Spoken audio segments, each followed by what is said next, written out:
Is she really building a log cabin on prosthetic legs?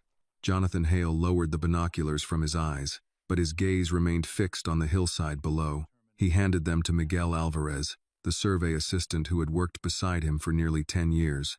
"Tell me I'm seeing this wrong," he said. "That girl has prosthetic legs on both sides, and she's trying to rebuild the cabin by herself?" Miguel raised the binoculars. They stood on a ridge overlooking Pine Hollow. Far below, Annie Carter was struggling with a stripped pine log. She had tied a wet rope around it and was trying to drag it through the thick mud. A large section of her jacket had been torn away at the shoulder. The fabric beneath it was soaked and clung to her body. Her jeans were dark with rain, and the metal pylons beneath both pant legs appeared whenever she took a step. Miguel adjusted the focus. "You're not seeing it wrong," he said. "Her left leg is prosthetic." He remained silent for another moment. "So is the right one. She uses bilateral prostheses. Judging by the design, those are probably titanium pylons." One of the surveyors stepped closer to the edge of the ridge and pointed downhill. "Mr. Hale, look at her feet. Both prosthetic feet sink into the mud every time she takes a step." Another man shook his head. "And she still refuses to let go of that log." Jonathan said nothing. Below them, Annie wrapped the rope around the trunk one more time. She tightened the knot with numb fingers, then gripped the end of the rope with both hands. She leaned backward. Both metal feet immediately sank deep into the soft earth. The rope pulled tight. The log shifted a few inches. Annie stopped, gasping for breath. She bent down and used both hands to pull one prosthetic foot free from the mud. The thick earth clung to the metal foot, as though it refused to release her. Once she freed it, she planted it farther ahead and repeated the process with the other leg. Then she pulled again. Little by little, inch by inch, a woman from the environmental team slowly lowered her clipboard. "That poor girl," she whispered. "Doesn't she have anyone down there?" Miguel scanned the property. "I don't see a vehicle. The power lines are completely down, and the radio signal is barely working." He turned the binoculars toward the cabin. That place took the full force of the storm. Jonathan took the binoculars back. Through the lenses, he saw everything Annie had lost. The roof had been torn away. 3 walls had collapsed down the hillside. Broken boards lay tangled among branches, mud, and waterlogged insulation. A dented cooking pot was wedged between 2 rocks. Soaked pages clung to the ground. A red scarf caught on the door of a shattered cabinet fluttered weakly in the wind. Only the stone foundation and part of the western wall remained standing. Beside the wreckage, Annie looked painfully small.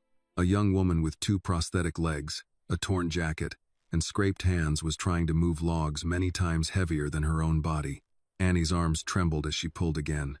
The rope cut deep into her palms, but she did not release it until the end of the log reached the edge of the stone foundation. The woman beside Jonathan spoke quietly. She shouldn't have to do this alone.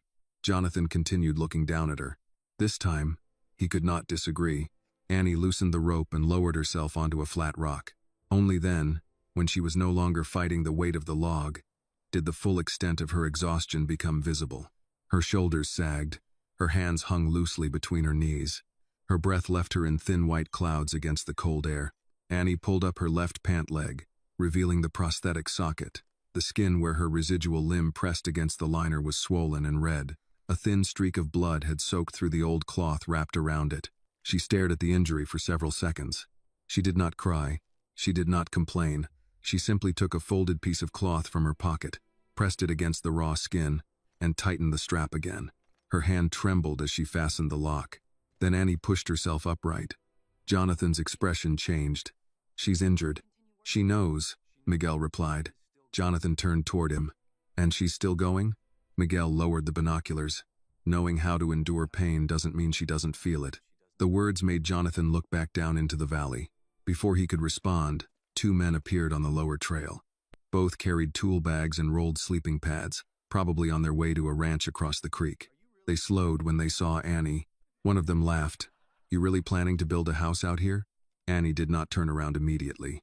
She was holding a carpenter's square against the log and marking the place where it needed to be cut with a piece of charcoal. "That's the plan." The second man looked down at her metal legs and nudged his companion with an elbow. "With those prosthetics?" Annie continued drawing the charcoal line. "Mostly with my hands." The first man laughed even louder. You hear that? She's got an answer for everything. The other man called toward her. That frame would take a full crew all day. What are you going to do? Pull it up 1 inch at a time. Annie set the charcoal down. If that's what it takes, I'll pull it 1 inch at a time. The two men exchanged mocking smiles. The first dropped his tool bag and walked toward the rope. All right, move aside. Let me show you how this is actually done. Annie immediately raised one hand. Don't pull it. He kept walking. The anchor isn't secure, she said more firmly. If you pull now, the log will slide downhill. The man ignored her warning. He grabbed the rope, planted his feet, and yanked hard. The log immediately shifted sideways. One end buried itself deeper in the mud, throwing out of alignment the entire system Annie had spent nearly an hour arranging. Annie's jaw tightened. I told you to wait. The man released the rope and brushed off his hands as though the mistake had nothing to do with him.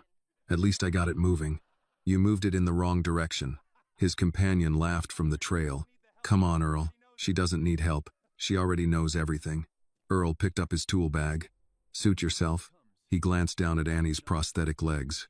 But when the cold comes, don't expect anyone to come back and carry you out of here. Annie stood motionless. Her hands tightened until her knuckles turned white. But she did not answer. She knew that if she opened her mouth, her voice might break. The two men turned and walked away. Their laughter traveled along the trail before slowly fading into the wind. Annie watched them for several seconds. Then she bent over the displaced rope. No one on the ridge heard her sigh. No one saw her eyes redden with exhaustion, pain, and humiliation. She simply stood there alone, staring at the work a stranger had ruined because he refused to listen to her, because he believed that being stronger, older, and able-bodied meant he knew more than a young woman with prosthetic legs. On the ridge, one of the surveyors muttered, "They could have stayed and helped for 5 minutes." Miguel replied, 5 minutes from men like that usually costs her an hour of repairs. Jonathan watched Annie untie the rope. She had to begin almost from the start. She moved the anchor farther uphill, placed a flat stone beneath it, and wedged another piece of wood behind the log to keep it from sliding down the slope. Then she checked every knot. Once. Then again. She warned him, Jonathan said. Yes. And he still acted as though he knew better. Miguel handed the binoculars back to him. A lot of people hear a young woman give instructions and assume they have the right to ignore her. Jonathan said nothing. He remembered the man's voice. It had not been the voice of someone who genuinely wanted to help. It was the voice of someone determined to prove that Annie was incapable. Below them, Annie attached the rope to an old pulley secured between two wooden posts that were still standing.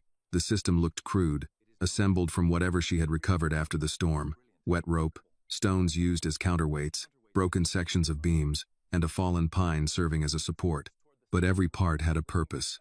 Miguel studied it closely. That isn't random. Jonathan looked at him. What do you mean? She calculated the pulling force. Miguel pointed downhill. See the second rope running toward the foundation? It keeps the log from swinging sideways as it rises. The pile of stones near the tree is the counterweight, and she placed the fulcrum close to the load to reduce the amount of force she needs. Jonathan followed each rope through the binoculars. You think she designed all of that herself? Miguel looked at the solitary figure among the wreckage. I don't see anyone else down there. Annie gripped the rope and began pulling. The pulley creaked weakly. The log slowly rose out of the mud. It began sliding toward the stone foundation. But at that moment, Annie's left prosthetic foot sank. Her body lurched violently. The rope tightened around her forearm. Annie gritted her teeth and maintained the tension so the log would not slide backward. She bent down and used one hand to pull the titanium foot from the mud that held it in place. She tried once. It did not move. She tried again. The foot remained trapped. The arm holding the rope began to shake uncontrollably. At last, Annie had to sit down in the mud and use both hands to wrench the prosthetic foot free. When it finally came loose, dirty water and mud splashed across her face and chest. She did not wipe it away. Annie planted the metal foot on a buried stone, tested her balance, and continued pulling. The log finally reached the first support. She tied off the rope, picked up a rusted hammer, and positioned a temporary brace. The first hammer strike rang out, then the second, then the third. Each blow echoed across the empty valley like a declaration that she was still there. The woman beside Jonathan turned her face away. I can't keep watching her suffer like this. Jonathan kept the binoculars raised. Pity won't put a roof over her head. No, Miguel said. but respect might stop us from going down there and taking away her right to decide how the work is done. Jonathan glanced at him. I never said I would take the work away from her. You were about to. Jonathan prepared to argue. Then he fell silent, because Miguel was right. Jonathan's first instinct had been to send the entire crew down, pull Annie out of the mud, and decide for himself what should be done with the cabin. He had seen the prosthetic legs before he noticed the pulley system. He had seen weakness before he recognized ability. Annie opened a nearly empty jar of peanut butter. Using the tip of a small knife, she scraped out a thin layer and spread it over 2 crackers. She ate slowly, took 1 sip of water from a dented bottle, and picked up a 3rd cracker. Annie stared at it for several seconds. Finally, she carefully wrapped it and placed it inside her coat pocket. It might be her dinner, or her breakfast the next morning. Jonathan saw everything. For a moment, he lowered the binoculars. Below, Annie picked up a small emergency radio and turned the dial. Static crackled through the wind. A broken voice came through. Severe frost will reach the valley within 48 hours. The radio repeated part of the warning.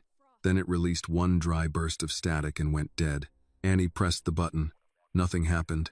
She tapped the side of the radio and tried again. Still no signal. Annie placed it on the stone foundation. Then she looked at what remained of the cabin. The storm had taken the roof. 3 walls. Her food, her bill, her clothes, and almost every keepsake she had preserved after her mother's death. The red scarf caught on the cabinet had belonged to her mother. The book lying in the mud was the one her mother used to read aloud on the nights when the pain in Annie's legs kept her awake. The broken boards had once formed the wall where mother and daughter marked Annie's height year after year. Now almost all of it was gone. Only the foundation remained. Annie sat on the rock, removed 1 prosthetic leg, and placed it beside her. Without the metal covering it, the swollen end of her residual limb was fully exposed. The skin was scraped and raw. Annie used what little water remained to clean the mud from the locking mechanism. Every time the cloth touched the wound, her body flinched. Her hands stopped over the swollen skin. For a few brief seconds, Annie no longer tried to appear strong. She lowered her head. Her lips trembled. A single drop rolled down her cheek, and no one could have said whether it was rain or a tear. There was no one beside her to say she could rest. No one to tell her that tomorrow would be better. No one to promise that she would not have to sleep outside when the frost arrived. Annie had only herself, and 48 hours. She drew a deep breath, wrapped clean cloth around the damaged skin, and fitted the prosthetic leg back into place. She tightened 1 strap. A click sounded, then she fastened the other side. Another click. Annie placed both hands on the rock and pushed herself upright. Her metal feet sank into the mud again. She staggered, almost fell, but Annie adjusted her center of gravity and remained still until her body regained its balance. Then she walked toward the section of wall that remained standing. Her small hand rested against the cold, wet timber. Annie looked down at the foundation her mother had once built stone by stone. "Mom built this place once," she whispered. Her voice nearly disappeared into the wind. "I'll build it again." She returned to the wreckage. Beneath a collapsed shelf, Annie found a rusted hammer, a carpenter's square, 2 coils of rope, a pulley with part of its wheel broken away, and several dented cans of food. Inside a metal coffee tin, she found the deed to the property. At the very bottom lay a waterlogged notebook. Annie lifted it carefully. The pages had stuck together. The ink had bled in several places, but some of the numbers remained legible. It was her mother's handwriting. The length of the eastern wall, the pitch of the roof, the spacing between the rafters, calculations hurriedly written along the margins. Annie gently ran her fingers over the page as though she were touching her mother's hand. 48 hours would not be enough to rebuild the entire cabin. But she did not need the entire cabin. She needed 3 walls, a roof steep enough to keep snow from collecting, a sheltered corner where she could sleep out of the wind, and an enclosed place for the iron stove before the temperature dropped. Annie began sorting the pieces of timber that could still be used. She marked the strongest logs with charcoal. Broken boards were placed aside for braces. Smaller pieces were saved for firewood. Every step through the mud sent pain through the damaged skin inside her prosthetic sockets. Before moving, Annie had to calculate what she would carry, where she would place it, and how many tasks she could complete in a single trip. She did not have enough strength left to waste a step. When she reached the eastern edge of the foundation, Annie noticed something red protruding from the mud. She bent down and pushed the wet soil aside. It was a survey stake. Beneath a white mountain logo were 3 letters. HARD, Hale Ridge Development. Annie looked at the line of red stakes running across the hillside. One stood near the fence, another behind the cabin. A third had been planted beside the only road leading out of the valley. She slowly turned her head toward the ridge. Jonathan lowered the binoculars. Across the distance, their eyes seemed to meet. "She's seen the company name," Jonathan said. Miguel studied the red stakes. "And she's about to realize that the road in the proposed development plan runs straight through her property." Jonathan looked down at the small figure below. The young woman had just lost nearly everything to a storm. Her home had been reduced to its foundation. Her body was injured. The frost would arrive in 2 days. And now she was about to learn that a powerful development company intended to build a road to a private resort through the only place she had ever called home. Annie turned her back on the survey stakes, returned to the log, and bent down to tighten the rope for her next pull. Jonathan watched her for a long time. "Let's go down there," he said. One of the surveyors immediately asked, "Are we taking the whole crew?" Jonathan remembered the man who had ignored Annie's warning. He remembered how the stranger had pulled the rope without permission, ruined her work, and walked away as though Annie were the one who did not understand what she was doing. He also remembered Miguel's words. Respect meant not taking the work out of her hands. "No," Jonathan replied. He started down the trail. "No one brings tools near the cabin." The worker looked surprised. "Then why are we going down there?" Jonathan looked at Annie straining against the rope in the cold mud. "To ask." He paused. "And no one touches anything until she gives us permission." Jonathan, Miguel, and 2 survey workers made their way down the narrow trail along the hillside. After the storm, there was hardly anything left that could still be called a road. Broken pine trees blocked the path. Thick mud filled the deep ruts, and floodwater had torn away entire sections of the slope, exposing slick rocks beneath the soil. They had to move slowly, but Annie heard their boots sinking into the mud long before they reached the remains of the cabin. She immediately pulled the rope taut, wrapped it one more time around a pine stump, and bent down to check the knot. Then she placed the rusted hammer beside her, braced one hand against her knee, and turned toward the approaching men. "Stop right there," Annie said. After hours of working in the cold wind, her voice had grown hoarse and weary. Jonathan stopped several yards from the stone foundation. Miguel and the 2 workers behind him went no farther. "We're not here to bother you," Jonathan said. Annie looked at his relatively clean boots, then lowered her eyes to her own prosthetic legs, both of them caked with mud nearly to the metal ankle joints. Around her, broken boards, soaked clothing, and household belongings were still scattered across the cold ground. "That's what everyone says," she replied. "Right before they start touching things without permission." Jonathan glanced at the crude pulley system beside her. Wet ropes had been tied around the few wooden posts still standing. They ran through a pulley wheel with a broken edge and connected to a large pine log lying farther down the slope. Everything looked makeshift, but every knot and every angle had been arranged with a clear purpose. "Then we won't touch anything," Jonathan said. Annie did not answer immediately. Her gaze settled on the white mountain emblem embroidered on the chest of his jacket. It was identical to the logo printed on the red survey stakes planted across her property. "You're with Hale Ridge. My name is Jonathan Hale." "I know the name." The way she said it made Jonathan understand that his name offered no sense of safety here. Miguel removed his cap and held it against his chest. "I'm Miguel Alvarez. I supervise the survey team." Annie looked past them toward the off-road vehicles parked higher on the ridge. "What are you surveying?" Jonathan chose his words carefully. "The higher ground to the north. My family is considering building a private retreat." Annie studied him for several seconds. "And the road?" "We're reviewing several possible access routes into the area." Annie pointed toward a red stake near the fence. "One of those routes comes straight through here." Jonathan turned and followed the line of markers across the hillside. From above, they might have looked like scattered red dots among the trees and rocks. But standing on the foundation of Annie's home, their direction was impossible to deny. The proposed road would cut across her property, pass through the fence, and lead directly toward the cabin. "I haven't approved any road through this property," Jonathan said. Annie looked him directly in the eyes. "But you approved enough for your people to drive stakes into the ground." One of the survey workers shifted the equipment case on his shoulder. Jonathan immediately raised a hand, signaling him to remain where he was. "May I see the notice the company sent you?" he asked. Annie said nothing. She had heard too many people speak in that same calm, reasonable tone. County officials, real estate representatives, Employees from land development companies, they always claimed they only wanted to inspect a few documents, ask a few questions, or clear up some minor information. But in the end, Annie was always the one forced to prove that she had the right to remain. An 18-year-old girl had been made to explain again and again that the little cabin in the valley was truly occupied, that the land had not been abandoned, that she was not trespassing on the very property her mother had left behind. Annie turned and walked toward the crooked wooden table that remained near the stove. With every step, both prosthetic feet sank into the soft mud. She had to lift each leg higher than usual to pull the metal feet free. The distance was only a few yards, but by the time she reached the table, her shoulders had tightened with exhaustion. Annie bent down, removed a sheet of paper that had been folded many times from a metal coffee tin, and returned to the edge of the foundation. She held out the paper but did not move any closer. Miguel watched her and waited patiently. Only after Annie gave a slight nod did he step forward, accept the document, and pass it to Jonathan. Jonathan unfolded the notice. It described Annie's land as a residential property that was potentially no longer in active use.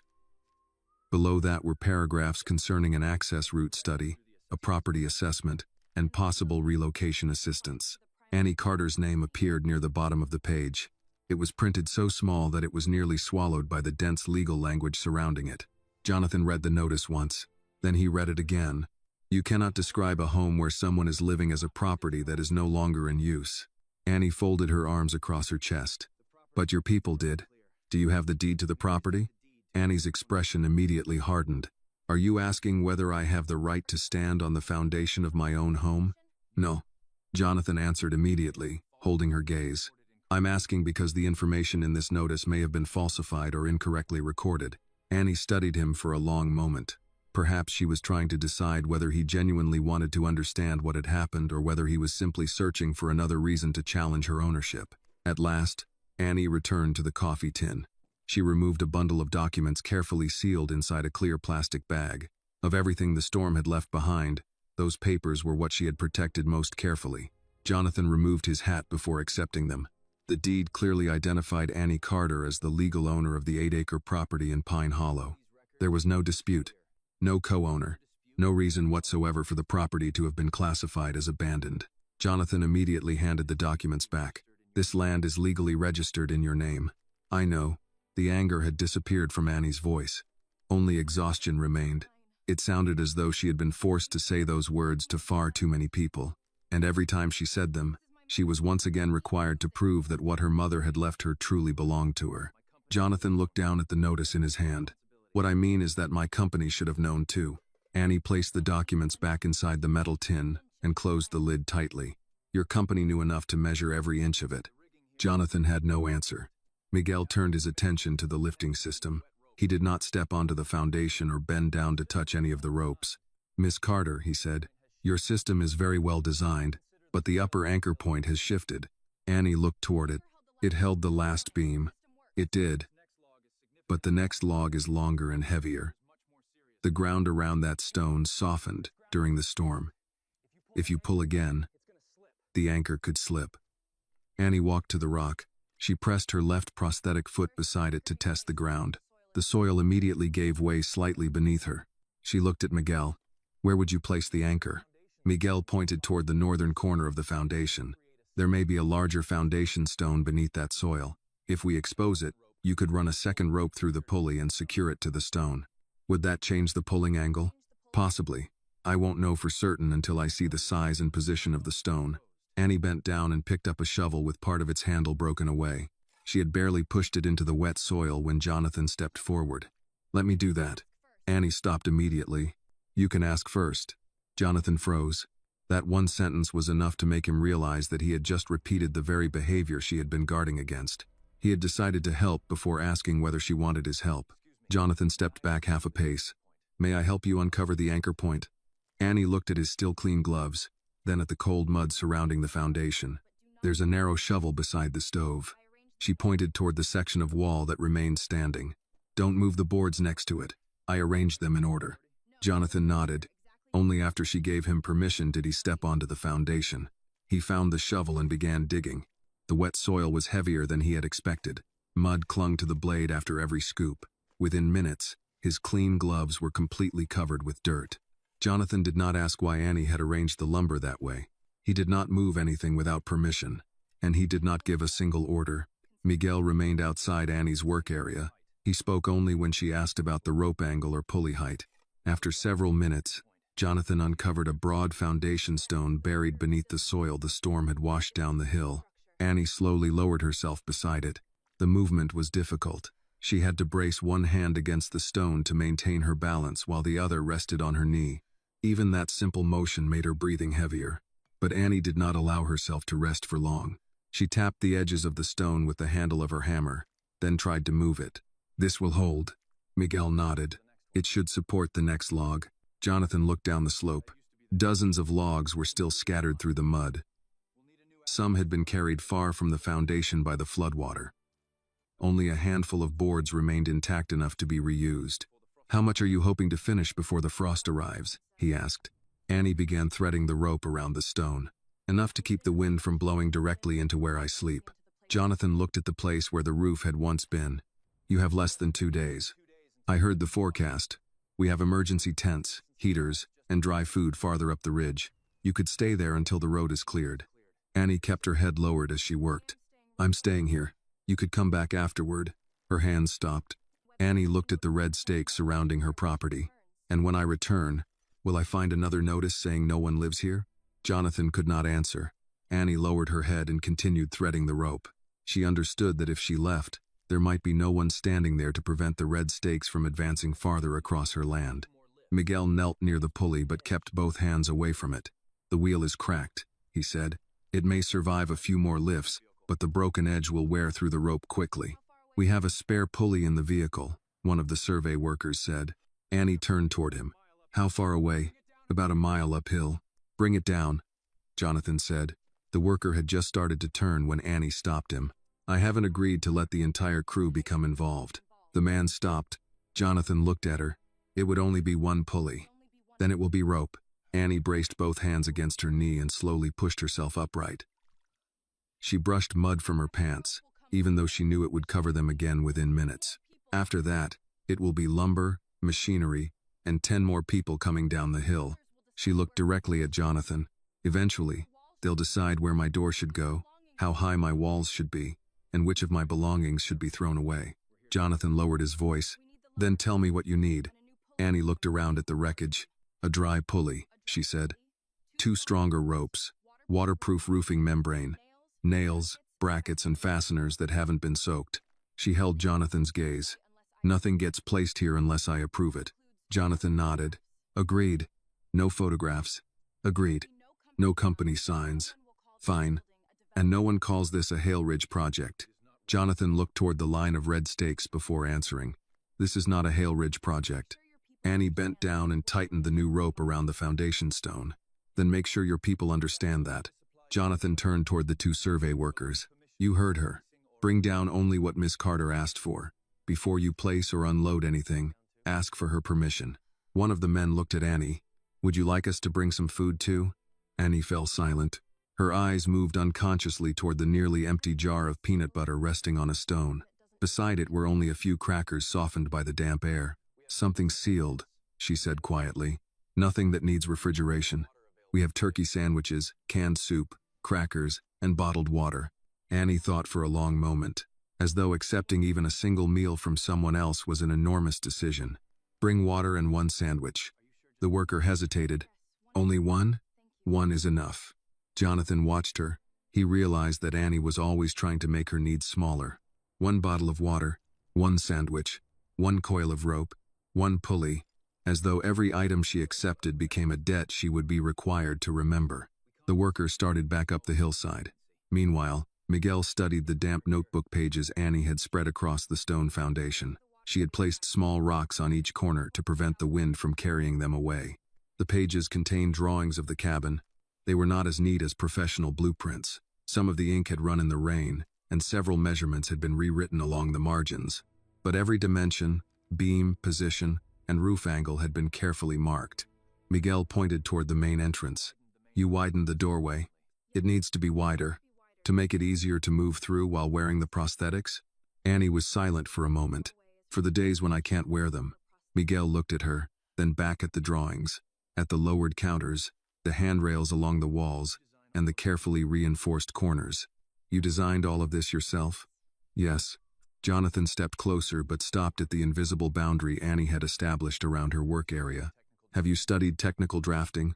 Annie placed another stone on the corner of a page the wind was trying to lift.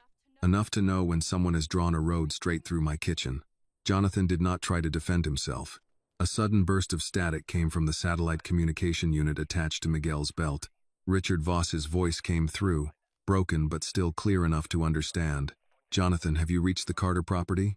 Jonathan took the handset. I have. What condition is it in? Jonathan looked at Annie. She was kneeling beside the exposed stone, tightening the anchor rope. Behind her stood the first raised beam, a short section of wall she had already secured, and the foundation she refused to abandon. Occupied, he said. The property is occupied and still in active use. The other end went silent. The county file says otherwise, Richard said. The county file is wrong. We can correct that later. But the access route. Stop all survey activity around this property. Another long silence followed. Jonathan, that route has already entered the approval process. Then withdraw it. Annie continued working, but her hands had slowed. She was listening to every word. Richard's voice became more cautious. How much of the structure is still standing? Jonathan looked up at the red stakes running across the hillside. Why did you already know there was a structure here? The radio erupted into static. The signal cut out before Richard could answer. Miguel took the device back and tried to adjust the frequency. Jonathan turned to Annie. I need to see the complete survey file for this area. So do I. You'll see it. Annie picked up her hammer. I've heard promises before. Jonathan looked at the broken boards surrounding her. Promises may not hold up a wall, but records can stop a road from going through one. Annie stopped.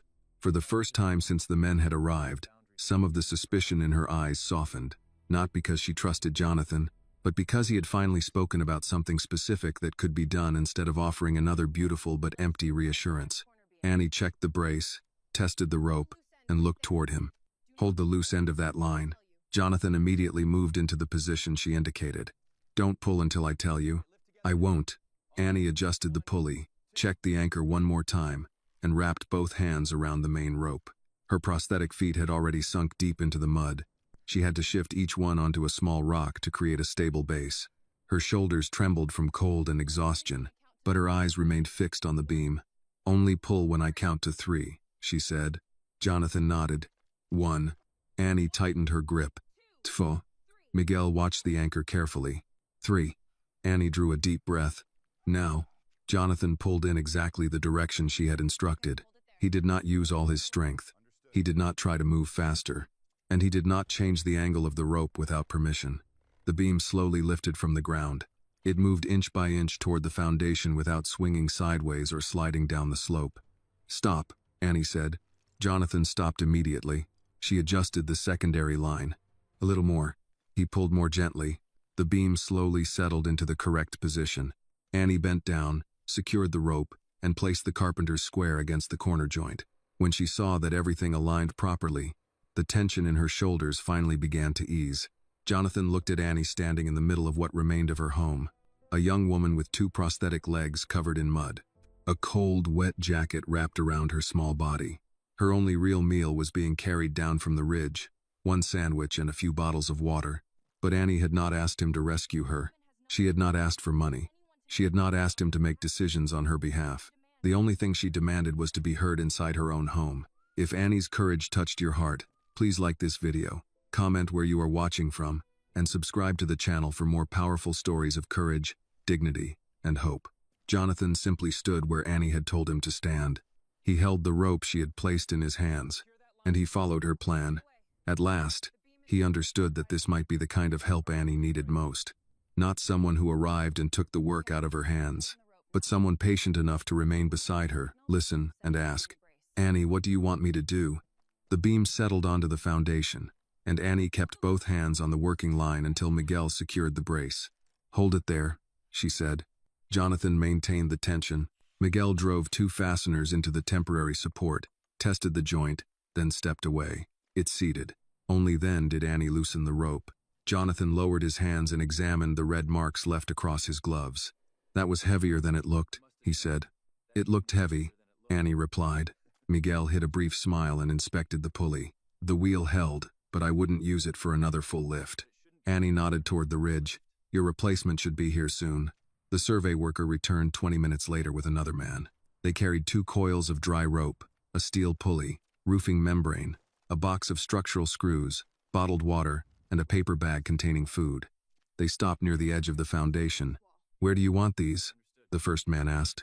Annie pointed to a dry section beside the west wall. The rope and pulley there. Keep the membrane rolled. Put the fasteners under the workbench. The second man started toward the foundation with the box. Use the stones, Annie said. The ground beside them is soft. He changed direction without arguing. Jonathan watched the exchange. His crews usually waited for instructions from him or a site manager. Here, each person looked to Annie before moving anything. The worker carrying the food held up the paper bag, turkey sandwich, crackers, and water. We brought an extra sandwich in case you changed your mind. 1 is enough. You haven't eaten much, Jonathan said. Annie turned toward him. You've known me less than an hour, and I watched you divide 3 crackers. You were using binoculars. I was. That doesn't make it your business. Jonathan nodded once. Fair point. The worker placed both sandwiches beside the water without comment. Annie noticed but did not send the second one back. Miguel replaced the damaged pulley while Annie checked the next set of logs. The storm had twisted several pieces, but 2 wall posts could still be trimmed and reused. She marked the cut lines with Grace's square and handed a saw to one of the workers. Cut outside the line, she said. I'll finish the fit. The man looked at the uneven end. I could square it for you. I know. He waited. Annie tapped the charcoal mark. Outside the line. Yes, ma'am. The answer carried no mockery. Annie gave him the log. Jonathan picked up a length of timber and set it across 2 stones. What do you want me doing? Annie looked at his hands. Can you use a draw knife?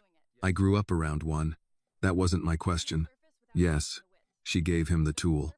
Remove the damaged surface. Don't change the width. Jonathan began working.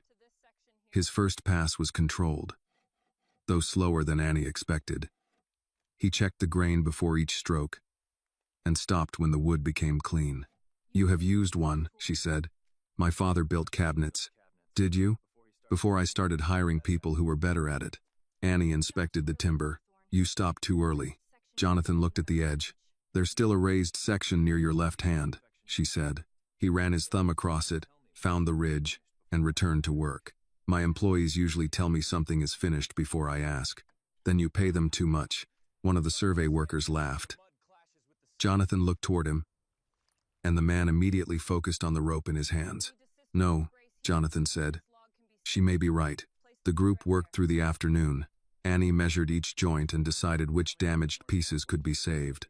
Miguel checked load points and asked questions rather than offering instructions. What carries the north side? He asked.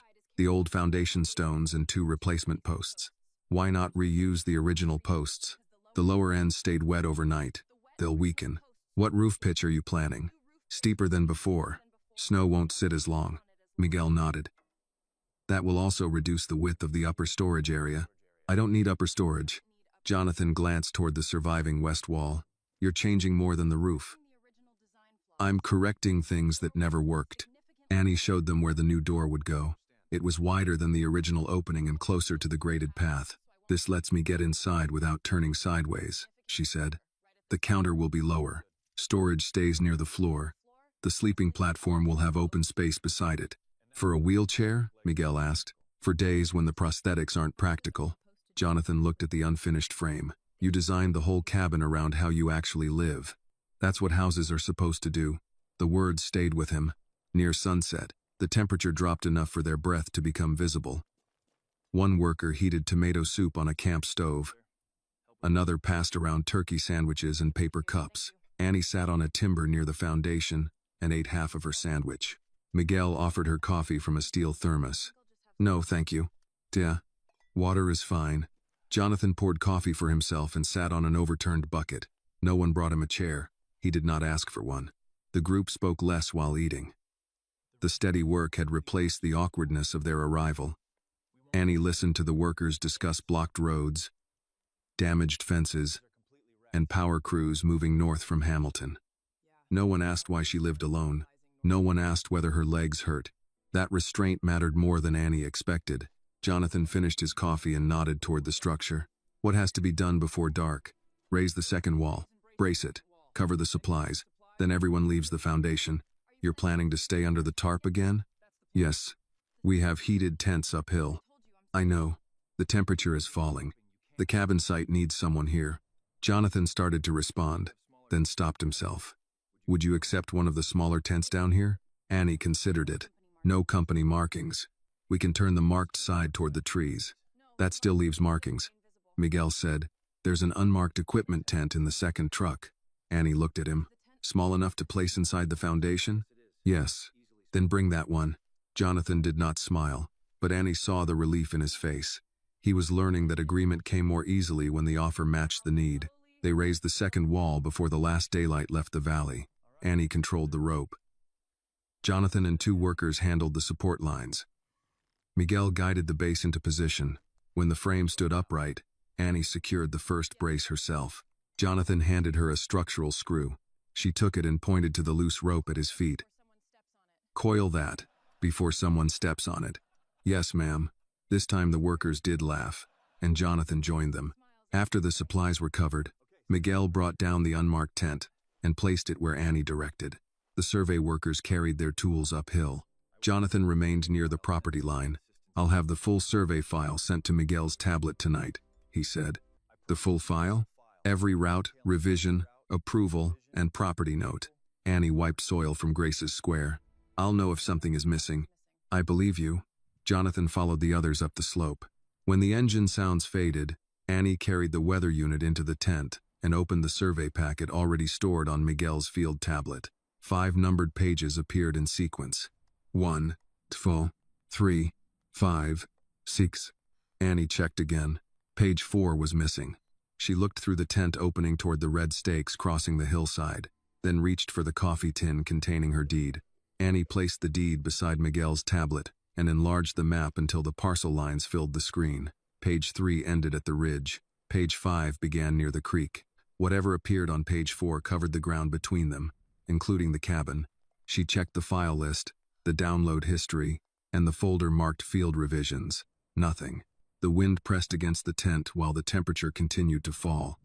Annie copied the visible survey numbers into Grace's notebook, then stepped outside with a lantern. The red stake beside the foundation carried the number R214. Another marker uphill read R213. She moved toward the lower slope and found R215 near the damaged fence. The missing sheet had to contain the route through her property. Annie returned the tablet to its case, wrapped the weather unit in a dry cloth, and spent the next hour securing the materials. She did not attempt another heavy lift in the dark. Instead, she reinforced the ropes, covered the fasteners, and marked the damaged boards that needed trimming at first light. The survey team returned shortly after sunrise. Miguel came down first with Jonathan behind him. 2 workers followed with tool cases and a roll of insulation. Annie stood beside the foundation holding the tablet. Where's page 4? Miguel stopped. It wasn't in the packet? No. Jonathan reached for the device, then waited until she handed it to him. He checked the sequence and opened the folder himself. That file should have 6 pages. It has 5. Miguel took out his own field tablet. The same page was absent. Jonathan called the project office through the satellite unit. Richard answered after several attempts. We're missing 1 sheet from the Carter survey packet, Jonathan said. Page 4. Paper moved near Richard's microphone. That may be an export error. Send the original. The server connection is unstable. You told me yesterday the file was complete. I said the active packet was complete. Annie folded her arms. Ask him what's on page 4. Jonathan turned slightly so the handset could pick up her voice. What does the missing page cover? Richard paused. A preliminary route study. Through which parcels? I don't have the index in front of me. Annie stepped closer. Does it cross parcel 18C? Richard replied. Miss Carter, these plans are not final. That wasn't my question. Jonathan's voice became firmer. Answer her. The route touches the eastern section of 18C, but it is only one option. Annie looked toward the red stakes. It crosses the foundation. That would depend on the final field measurements. The stakes are already here. Richard exhaled near the handset. Survey markers do not establish construction approval. They establish intent, Annie said. Jonathan ended the call after ordering Richard to transmit the original file within the hour. He handed the tablet back to Annie. I should have had that page before I came down here. Yes. I didn't remove it. I don't know that yet. Jonathan accepted the answer. What would help you know? The complete file. The dates on every revision. The names of everyone who approved them. You'll get them. Annie looked at the unfinished wall. Until then, no more Hale Ridge equipment comes onto the foundation. One of the workers glanced at the insulation he carried. That stays outside, Annie said. We can use it after I see the records. Jonathan nodded to the man, who placed the roll near the property line. Miguel approached the roof frame. Do you still want to raise the center support today? Yes. The cold won't wait for paperwork. They began by cutting 2 replacement braces. Annie assigned Jonathan to trim 1 salvaged beam while Miguel checked the lifting lines. The workers carried timber only after Annie marked each destination. Jonathan used his father's handplane along the edge of a warped board. After several passes, he held it up. Check this. Annie ran Grace's square along the surface.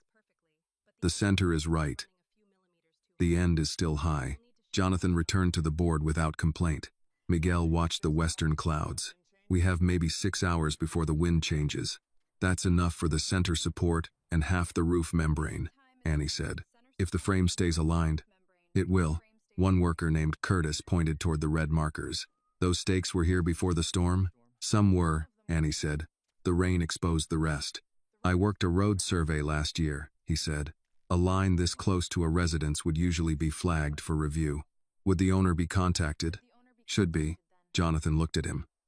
Did anyone on this crew know the route crossed her land? Curtis shook his head. We received coordinates in sections. I never saw the full alignment. The other worker gave the same answer.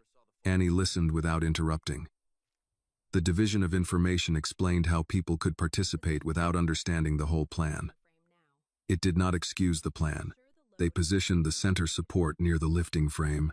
Annie checked the new pulley, tested both anchor lines, and placed Jonathan at the counterweight rope. Same rule as yesterday, she said. You move when I tell you. I remember. Miguel guided the base while Curtis and the other worker controlled the sidelines. Annie pulled the working rope, paused to check the angle, then continued. The support rose in small stages. Hold, she said. Every line stopped. Annie adjusted the lower guide, moved 1 brace 2 inches, and checked the alignment again. Continue. The timber reached the roof frame and settled into its joint. Miguel secured the temporary fasteners. Annie tested the support with both hands before allowing anyone to release tension. Jonathan looked up at the frame. You designed that joint to lock under downward pressure. It saves hardware and makes the roof stronger. That too. For the next 2 hours, they covered the first roof section with membrane. Annie worked from the foundation while Miguel handled the upper fastening points. Jonathan cut material according to her measurements and passed each piece forward. Near noon, the satellite unit signaled an incoming file. Jonathan opened the message. Page 4. Annie wiped her hands and came beside him. The map appeared slowly across the screen. A black line ran down from the ridge, crossed the eastern edge of her property, passed directly through the cabin foundation, and continued toward the creek. A digital approval box appeared in the lower corner. Jonathan Hale. Annie read the name, then looked at him. Jonathan's face gave her no answer she could trust. I never approved this route, he said. The file says you did. My signature can be applied through the regional office. Then your name can remove my home without you ever seeing it. Jonathan studied the approval date. This was signed 3 weeks ago. Annie pointed to a smaller note beneath it. The property had been classified as an inactive residence likely to qualify for relocation. They knew someone lived here, she said. They just decided I wouldn't stay. Jonathan called Richard again. This time, no one answered. Annie took the tablet from Jonathan and saved a copy of the map to a separate drive. You said records could stop roads, she said. They can. Then start with the records carrying your name. Jonathan looked at the cabin frame, then toward the red line of stakes. I will. Annie returned to the roof materials. Until you do, you follow my instructions and nothing more. Jonathan picked up the handplane. What's next? Annie pointed to the last warped board. Finish the end you missed. Jonathan ran the hand plane along the final raised section until the edge matched Annie's mark. He set the board across 2 stones and waited while she checked it with Grace's square. That will work, Annie said. Jonathan brushed the shavings from his gloves. High praise. It means you followed the measurement. Miguel carried the finished board to the west side of the frame. Where do you want it? Inside the lower wall, Annie said. Not outside. Curtis looked at the board, then at the narrow space Annie had marked between 2 studs. That much reinforcement for a short wall? It won't stay a short wall. Annie opened Grace's notebook on the workbench and placed a sheet of graph paper beside it. She had redrawn the cabin during the night, adjusting the dimensions around the foundation that survived.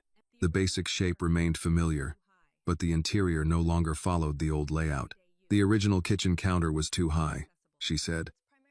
The new one stops here. She held her hand several inches below the standard height. Jonathan studied the measurement. So you can use it while seated, or when I take the prosthetics off. She pointed to the space below the sink. No cabinet there. The pipes run against the back wall, so there's room underneath. Miguel crouched beside the marked section. You'll need insulation around the water lines. I know. I'm leaving a removable panel for access. Curtis lifted the reinforced board into position. And this one? Future support rail. You're installing it now? It's easier before the wall is closed. Jonathan looked along the unfinished frame. The things that keep people standing are usually hidden. Annie glanced toward him. Exactly. He appeared surprised that she had agreed with him, but he did not make more of it. They continued placing reinforcement inside the walls. Annie marked each section according to how she moved through the cabin. Near the entrance, she added support for a rail that would help when rain or snow made the ramp difficult. Beside the sleeping platform, she planned a lower grip that could be reached from the floor. The bathroom entrance had no raised threshold. The kitchen drawers would open from the side instead of requiring her to step backward. Jonathan studied the wider front opening. That door will need a custom frame. It needs 38 inches of clear space. 36 would meet most standards. Most standards are written by people who visit. I live here. Miguel nodded. 38 gives more room for turning and winter clothing. Annie marked the frame again. And for carrying groceries without catching the bags on the door. Jonathan picked up another board. What about the rear exit? Annie showed him the south wall. Lower opening, outward swing, no step. If I'm not wearing the prosthetics, I can still get outside without climbing. He examined the distance between the sleeping platform and the door. You planned a straight path. Yes. You think about emergencies. I think about ordinary mornings. A house should work every day, not only when someone comes to inspect it. The workers fell into a steady rhythm. Annie measured and marked. Jonathan cut boards under her direction. Curtis and the other worker fitted the framing. Miguel checked the load points and asked Annie to explain each change before confirming it. Near midday, the sun reached the foundation, though the air remained cold. Curtis warmed canned chili in a small pot on the camp stove. The second worker opened a paper bag containing cornbread from a diner in Derby. Nothing fancy, he said, passing Annie a bowl. The diner had power for about 20 minutes this morning. Annie accepted the food. Thank you. Jonathan sat on the same overturned bucket he had used the day before. Miguel handed him a piece of cornbread wrapped in a napkin.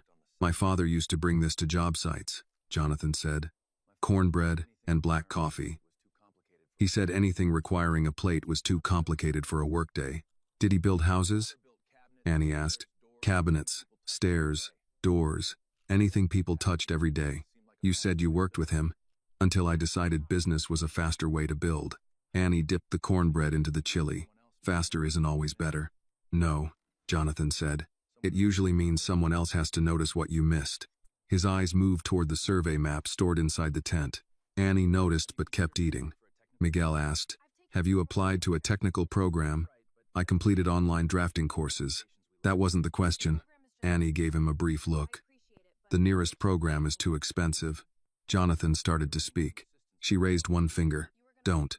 I was only going to ask which school. You were going to offer money. I might have. That's the same thing. Miguel folded his napkin. What do you want to study? Building design, structural drafting, accessible housing. Curtis looked around the frame. You're already doing it. I'm doing what I can with books and free software. That isn't the same as training. Jonathan said. No, But it means the training would have something to build on. Annie finished her chili. Money doesn't make every offer harmless. I'm beginning to understand that. Beginning is an understanding. No, Jonathan said. But it's where understanding starts. Annie carried her bowl to the wash bucket. The answer did not ask her to forgive him or accept anything, so she let it remain between them. After lunch, they installed the lower wall sections. Annie worked near the front opening, checking the ramp angle with a level. Her left prosthetic foot shifted in the soft soil. Jonathan moved one step toward her, then stopped. May I steady you? Annie adjusted her weight and tested the ground. Yes, my elbow. He placed one hand beneath her elbow until she reached the foundation stone. As soon as she stood securely, he released her. Thank you, she said. It was the first time she had thanked him for direct physical help. Jonathan did not answer with a speech. You're welcome, Miguel observed from the other side of the frame but returned his attention to the brace. They fitted the front doorway and checked the clearance. Annie stepped through once, then turned and passed through again. On the third attempt, she carried a tool bag at her side. The bag cleared the frame without touching it. That stays, she said. Jonathan marked the measurement in the notebook. 38 inches. You remembered. I can learn. A county pickup appeared on the upper road before Annie could respond. It moved around the fallen trees and stopped near the boundary.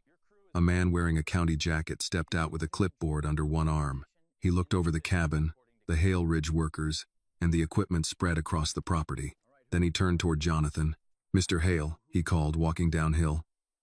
Who's running this site? Jonathan looked at Annie. The man did not. The man continued down the slope without waiting for an answer. His county jacket was clean despite the mud, and a plastic cover protected the papers on his clipboard. Annie stepped through the new doorway and met him near the foundation. I'm running the site. He glanced at her, then turned back to Jonathan. Mr. Hale, I'm Dale Mercer with the county building office. We received a report about unpermitted construction after the storm. Jonathan pointed toward Annie. You need to speak with Miss Carter. She owns the property and directs the repairs. Dale checked the Hale Ridge trucks above the slope. Your company equipment is here. The crew is assisting under her instructions. Dale opened his folder. Who filed the emergency work notice? I did, Annie said. He continued speaking to Jonathan. Do you have a copy? Annie took a folded document from the coffee tin and held it out. I have the original and the confirmation number. Dale accepted it, read the first page, then glanced down at her prosthetic legs. You completed this yourself? My name is at the bottom. I can see that. I'm asking who helped you understand the form. Annie kept her voice level. The instructions were printed on the second page. Curtis stopped sorting boards. Miguel remained beside the north wall, though his attention had shifted toward the conversation. Dale examined the damaged cabin. This is more than emergency stabilization. The roof and walls were destroyed, Annie said. The county code allows repairs necessary to protect an occupied residence from weather exposure. That depends on whether the structure can still be considered occupied. My deed, identification, and emergency notice list this as my primary address. Jonathan said, the company's earlier classification of this parcel as inactive was incorrect. Dale's mouth tightened. That isn't a county decision I can discuss here. You used the same description in your report, Annie said. He turned toward her. Have you seen my report? I saw the language Hale Ridge received. It matches the notice sent to me. Dale returned the emergency form. These matters are complicated, young lady. Let the adults handle the paperwork while you focus on recovering. Annie placed her driver's license on top of the deed. I am an adult. This is my land, and the repairs follow the emergency provision listed under Section 108.4. Dale checked the document again. You've read the building code? The parts affecting my house. He moved closer to the frame and tapped one stud with his pen. What grade is this lumber? Salvaged lodgepole pine from the original structure. Each reused section has been checked for splitting, moisture damage, and movement. By whom? Me, with structural review from Mr. Alvarez. Miguel stepped forward. Miguel Alvarez, licensed civil engineer. I've reviewed the load points and temporary bracing. Miss Carter determines the layout and construction sequence. Dale wrote something on the clipboard. Are you employed by the owner? No. Then your review may not satisfy county requirements. Miguel nodded. That would apply to final approval. The work being done today is emergency stabilization. Dale walked toward the doorway. This opening is wider than the original one. 38 inches of clear space, Annie said. Standard residential doors don't require that. I do. He glanced at her prosthetics again. Custom changes should wait until a permitted renovation. The wall had to be rebuilt. Installing the correct width now uses the same amount of structural work as installing the wrong one. Jonathan crossed his arms. Is there a code violation? Dale ignored the question and pointed toward the graded entrance. That slope may create drainage problems. It directs water away from the foundation, Annie said. The lower channel connects to the existing runoff path. Do you have an engineer's calculation? Miguel replied. The temporary grade is within the emergency plan. I can provide the numbers. Dale turned to Jonathan.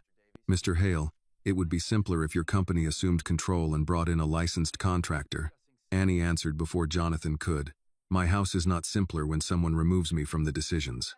I'm discussing safety. Then discuss it with me. Dale finally faced her directly. All right. Your access road is blocked. The well has not been inspected. Your electrical connection is damaged. The heating system is incomplete, and the structure lacks a sealed roof. Under those conditions, I can issue a stop work notice. If you stop the work, the roof remains open when the frost arrives. That is why relocation may be the practical option. Jonathan said. Dale's expression changed. I'm not involved in your road negotiations. Then why did you mention them to me before speaking with the owner? I mentioned no negotiation. You said the problem would be easier if she accepted relocation. Annie watched Dale close the folder. He had expected Jonathan to support him.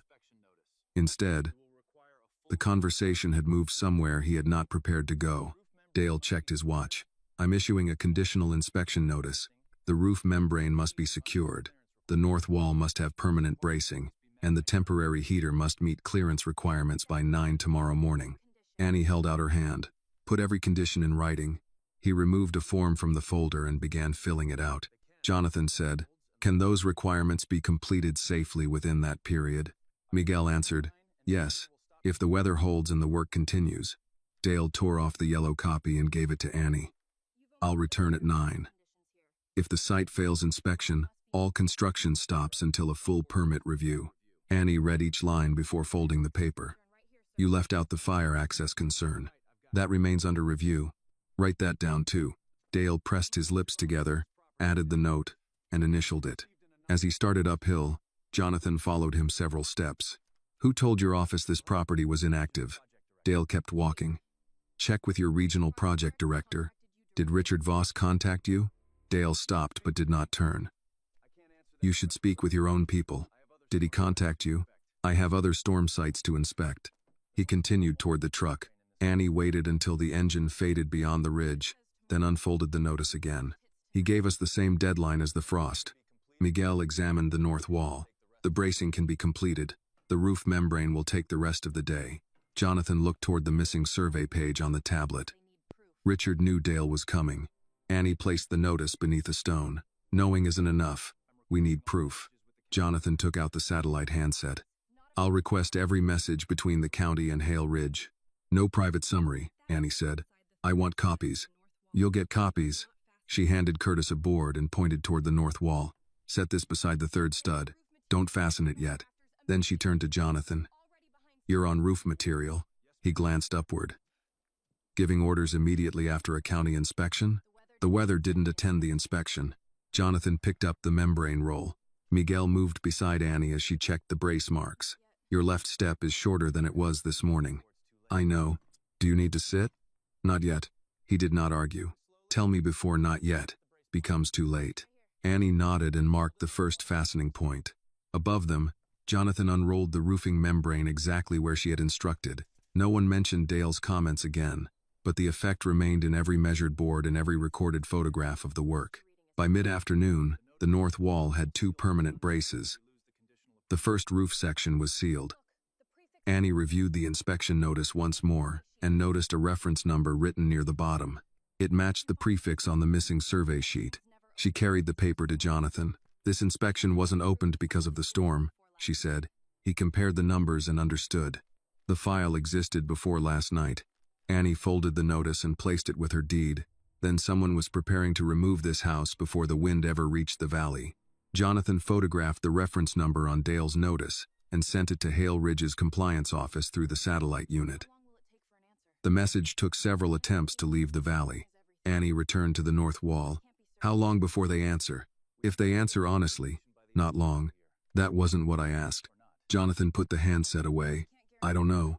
Annie accepted that more readily than another promise. She checked the braces, then looked toward the line of red stakes extending below the eastern fence. We can't wait for your office, she said. The markers have their own record. Miguel understood first. Every survey stake should carry a route number and station measurement. Annie picked up Grace's notebook. Then we follow them. Jonathan looked at the roof. Dale returns at 9. The membrane is secured over the sleeping section. Curtis can finish the edge fastening while we check the lower line. Curtis nodded. We'll stay with the plan. Annie placed a bottle of water and a small wrench in her jacket pockets. Miguel offered her one of the walking poles from the survey equipment. She tested its length. This tip will sink. Miguel replaced it with a wider mud basket. Better? Yes. They moved east from the foundation. The storm had washed soil from several markers, making the numbers easier to read. Annie wrote each one in the notebook while Jonathan photographed it beside a location reading on Miguel's field device. R214 stood near the cabin. R215 crossed the remains of the fence. R216 appeared beside the path Annie used to reach the hand pump. The next marker was partly buried beneath a fallen branch. Jonathan moved toward it. Wait, Annie said. He stopped. The ground drops near the creek. Test it before putting your weight there. Miguel used the pole to check the soil. The upper layer gave way, revealing a narrow washout beneath the grass. Jonathan stepped around it. You knew that was there? I know where the water runs. They cleared the branch and found R217. A small metal tag beneath the red paint carried the same prefix as Dale's inspection reference. Miguel compared it with the yellow notice. This isn't a general county file number. It's tied to this route. Jonathan's jaw tightened, which means someone shared project information with Dale's office before the storm. Annie continued downhill. Or Dale helped create it. The markers led across the narrow path to the pump, then turned toward the creek. Annie stopped when she saw where the next stake had been driven. It stood inside the corner of the small garden Grace had maintained beside the cabin. Most of the fence was down, but several rows remained visible beneath leaves and broken boards. Jonathan checked the field device. The road width is 60 feet. Annie measured the distance from the marker toward the foundation. That takes the garden, the pump path, and the east wall. It may take part of the foundation too, Miguel said. Page 4 already showed that. Yes, but these measurements prove the route was marked on the ground. Annie wrote the station number carefully. When? Miguel cleaned the metal tag with his sleeve. A date had been stamped beneath the code. 18 days ago. Jonathan looked toward the cabin. My office sent the property notice after the survey crew had already marked the road. So the notice wasn't asking for my response, Annie said. It was telling me what they had decided. A burst of static came from Jonathan's handset. He answered. His compliance officer spoke through several breaks in the signal. We found the county correspondence. I'm sending the index now. But some attachments are restricted. Restricted by whom? Regional Project Authority. Richard Voss. Remove the restriction. I need written authorization. You have it. Send everything to my device in Miguel's field tablet. Annie stepped closer. And mine. Jonathan looked at her. The records concern my land. He spoke into the handset. Send a third copy to the external drive registered under Annie Carter. The compliance officer hesitated. She isn't a company employee. She is the property owner. Send it. The connection ended. Annie closed the notebook. That was the right answer. I should have given it before you asked. Yes.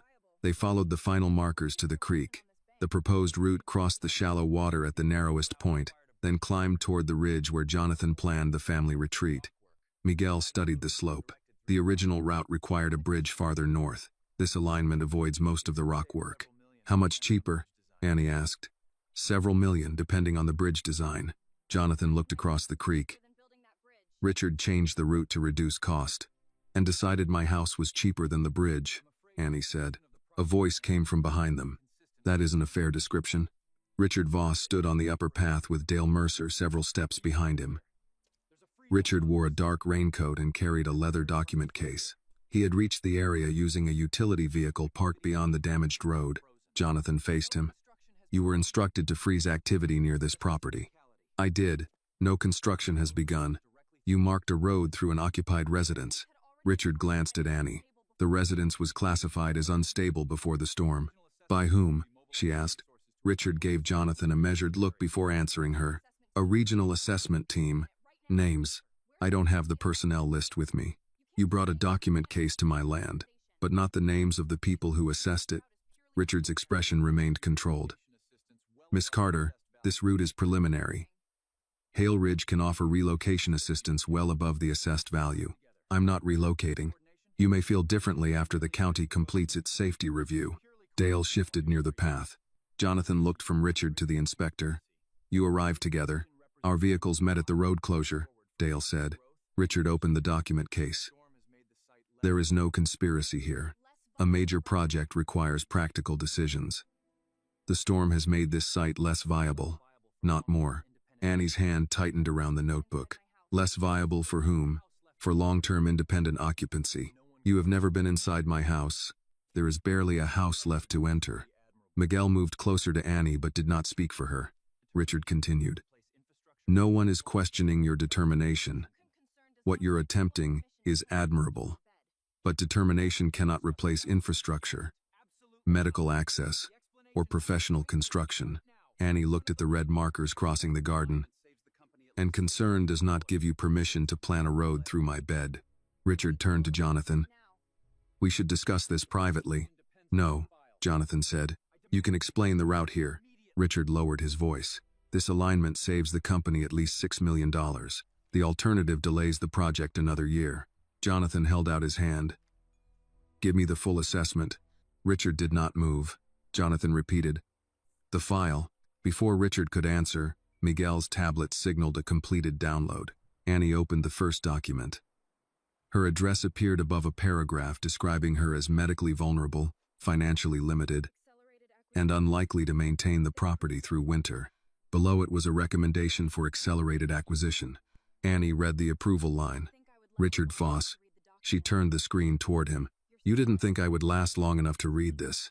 Richard's silence answered before he did. Richard closed the document case without taking his eyes from the tablet.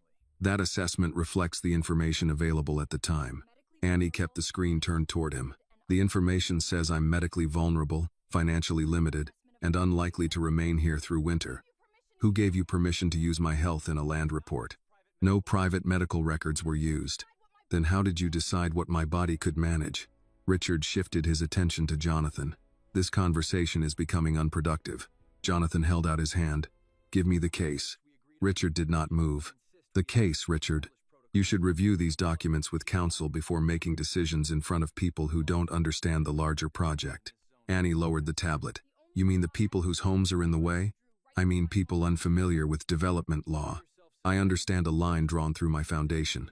Jonathan stepped between Richard and the path leading back to the cabin. "You are suspended from this project until I finish reviewing the records." Richard's mouth tightened. "You cannot suspend regional operations because one landowner is upset." "I just did. The board will reverse it. Then they can explain why they approved an assessment based on race, disability, and income." Richard glanced at Dale. "We're leaving." Dale started uphill, but Annie spoke before either man moved far. "You came to inspect my house." "I completed the initial inspection," Dale said. "You arrived with the man trying to remove it. We happened to meet at the road. Then you won't mind providing your travel log and every message between your office and Hale Ridge." Dale adjusted the papers beneath his arm. "Submit a public records request." "I will." Richard and Dale continued toward the utility vehicle. Jonathan waited until the engine started before turning to Annie. "I need to return to the field office." Annie held up the tablet. "We haven't finished. The records may be easier to access from there. There are more files here." Miguel opened the download folder. 43 documents had arrived, including emails, route revisions, property summaries, and approval forms. Annie selected the most recent route authorization. The first page repeated the same black line crossing her land. The second listed estimated savings of $6.2 million. The third recommended accelerated acquisition before winter conditions made the site difficult to evaluate. At the bottom was an electronic approval. Jonathan Hale. Annie enlarged the signature. Jonathan moved beside her. I didn't sign that. It has your name. Richard has limited authority to apply my electronic approval after legal review. Was there legal review? I don't know. You keep saying that, because I won't lie to you. Annie scrolled to the approval history. The document had been processed through Jonathan's executive account 3 weeks earlier. A verification code showed no manual review after submission. You built a system where your name can approve taking someone's home while you're somewhere else. Jonathan read the code. Yes. The answer surprised her. He did not blame Richard or the software. He did not claim the signature was meaningless. Annie opened another file. It described her cabin as a deteriorating structure with a low likelihood of continued occupancy. A note recommended approaching the owner after severe weather or medical disruption, when resistance might be reduced. Miguel's expression hardened. This was written before the storm. Jonathan read the author line. Richard's office. Your office, Annie said. My company. Your name. Yes. She turned toward the cabin. The crew remained near the roof frame, waiting for instructions. From the creek, the red stakes continued uphill in a straight line. Jonathan followed her several steps. Annie, I did not come here to evaluate whether you could be removed. You came to inspect land for your family. That's true. And someone working for you already decided I would disappear. Yes. You offered me a hotel, a new house, money. You kept asking me to leave before you admitted the road came through here. I didn't know about the route. Annie faced him. That does not make me safer. Jonathan stopped. The wind moved through the damaged trees. Behind them, the loose edge of the roof membrane struck the frame in a steady rhythm. Miguel said, Annie, the temperature is dropping. We still need to finish the north brace. She looked at him. You knew page 4 was missing. I knew the packet was incomplete. I did not know what the page contained. But you stayed. I stayed because the structure needed work and because you asked me to. Annie wanted to believe him. That was what made the moment harder. Jonathan took one step closer. Let me finish stabilizing the cabin. Then I'll go. No. The wall may not hold through the next wind. I know what the wall needs. You also need more hands. I needed people I could trust. Jonathan accepted the words without moving. Annie walked back to the foundation. The workers watched her approach. Pack the hail ridge equipment, she said. Leave the roofing membrane, fasteners, food, and medical supplies already unloaded. Everything else goes. Curtis looked toward Jonathan. Jonathan said, do what she asked. Miguel approached Annie. May I secure the loose brace before I leave? One fastener. No design change. She checked the angle. The brace had shifted less than an inch, but another gust could move it farther. One fastener, she said. Miguel completed the task, placed the drill on the ground, and stepped away. Jonathan removed the old hand plane from the workbench. Annie picked up the hammer he had been using and dropped it into the mud beside his boots. You can take that too. Jonathan bent, picked it up, and wiped the handle against his glove. I'll find out who approved every document. The truth does not begin when powerful men finally notice the damage. No, he said. It begins with what they were responsible for knowing. Annie did not answer. The crew carried the equipment uphill. Miguel was the last to reach the property line. If the north wall moves, lower the roof line before tightening the side brace, he said. Do not pull both at once. I know. I believe you do. He followed the others. Jonathan remained beyond the boundary. I will send copies of everything I find. Send facts. Keep the promises. He left.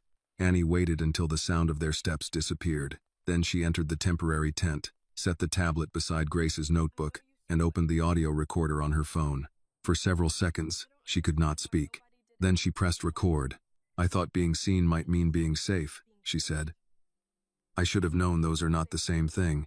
She stopped the recording, wrapped Grace's red scarf around her shoulders, and returned to the unfinished roof. The north wall moved when the wind struck it.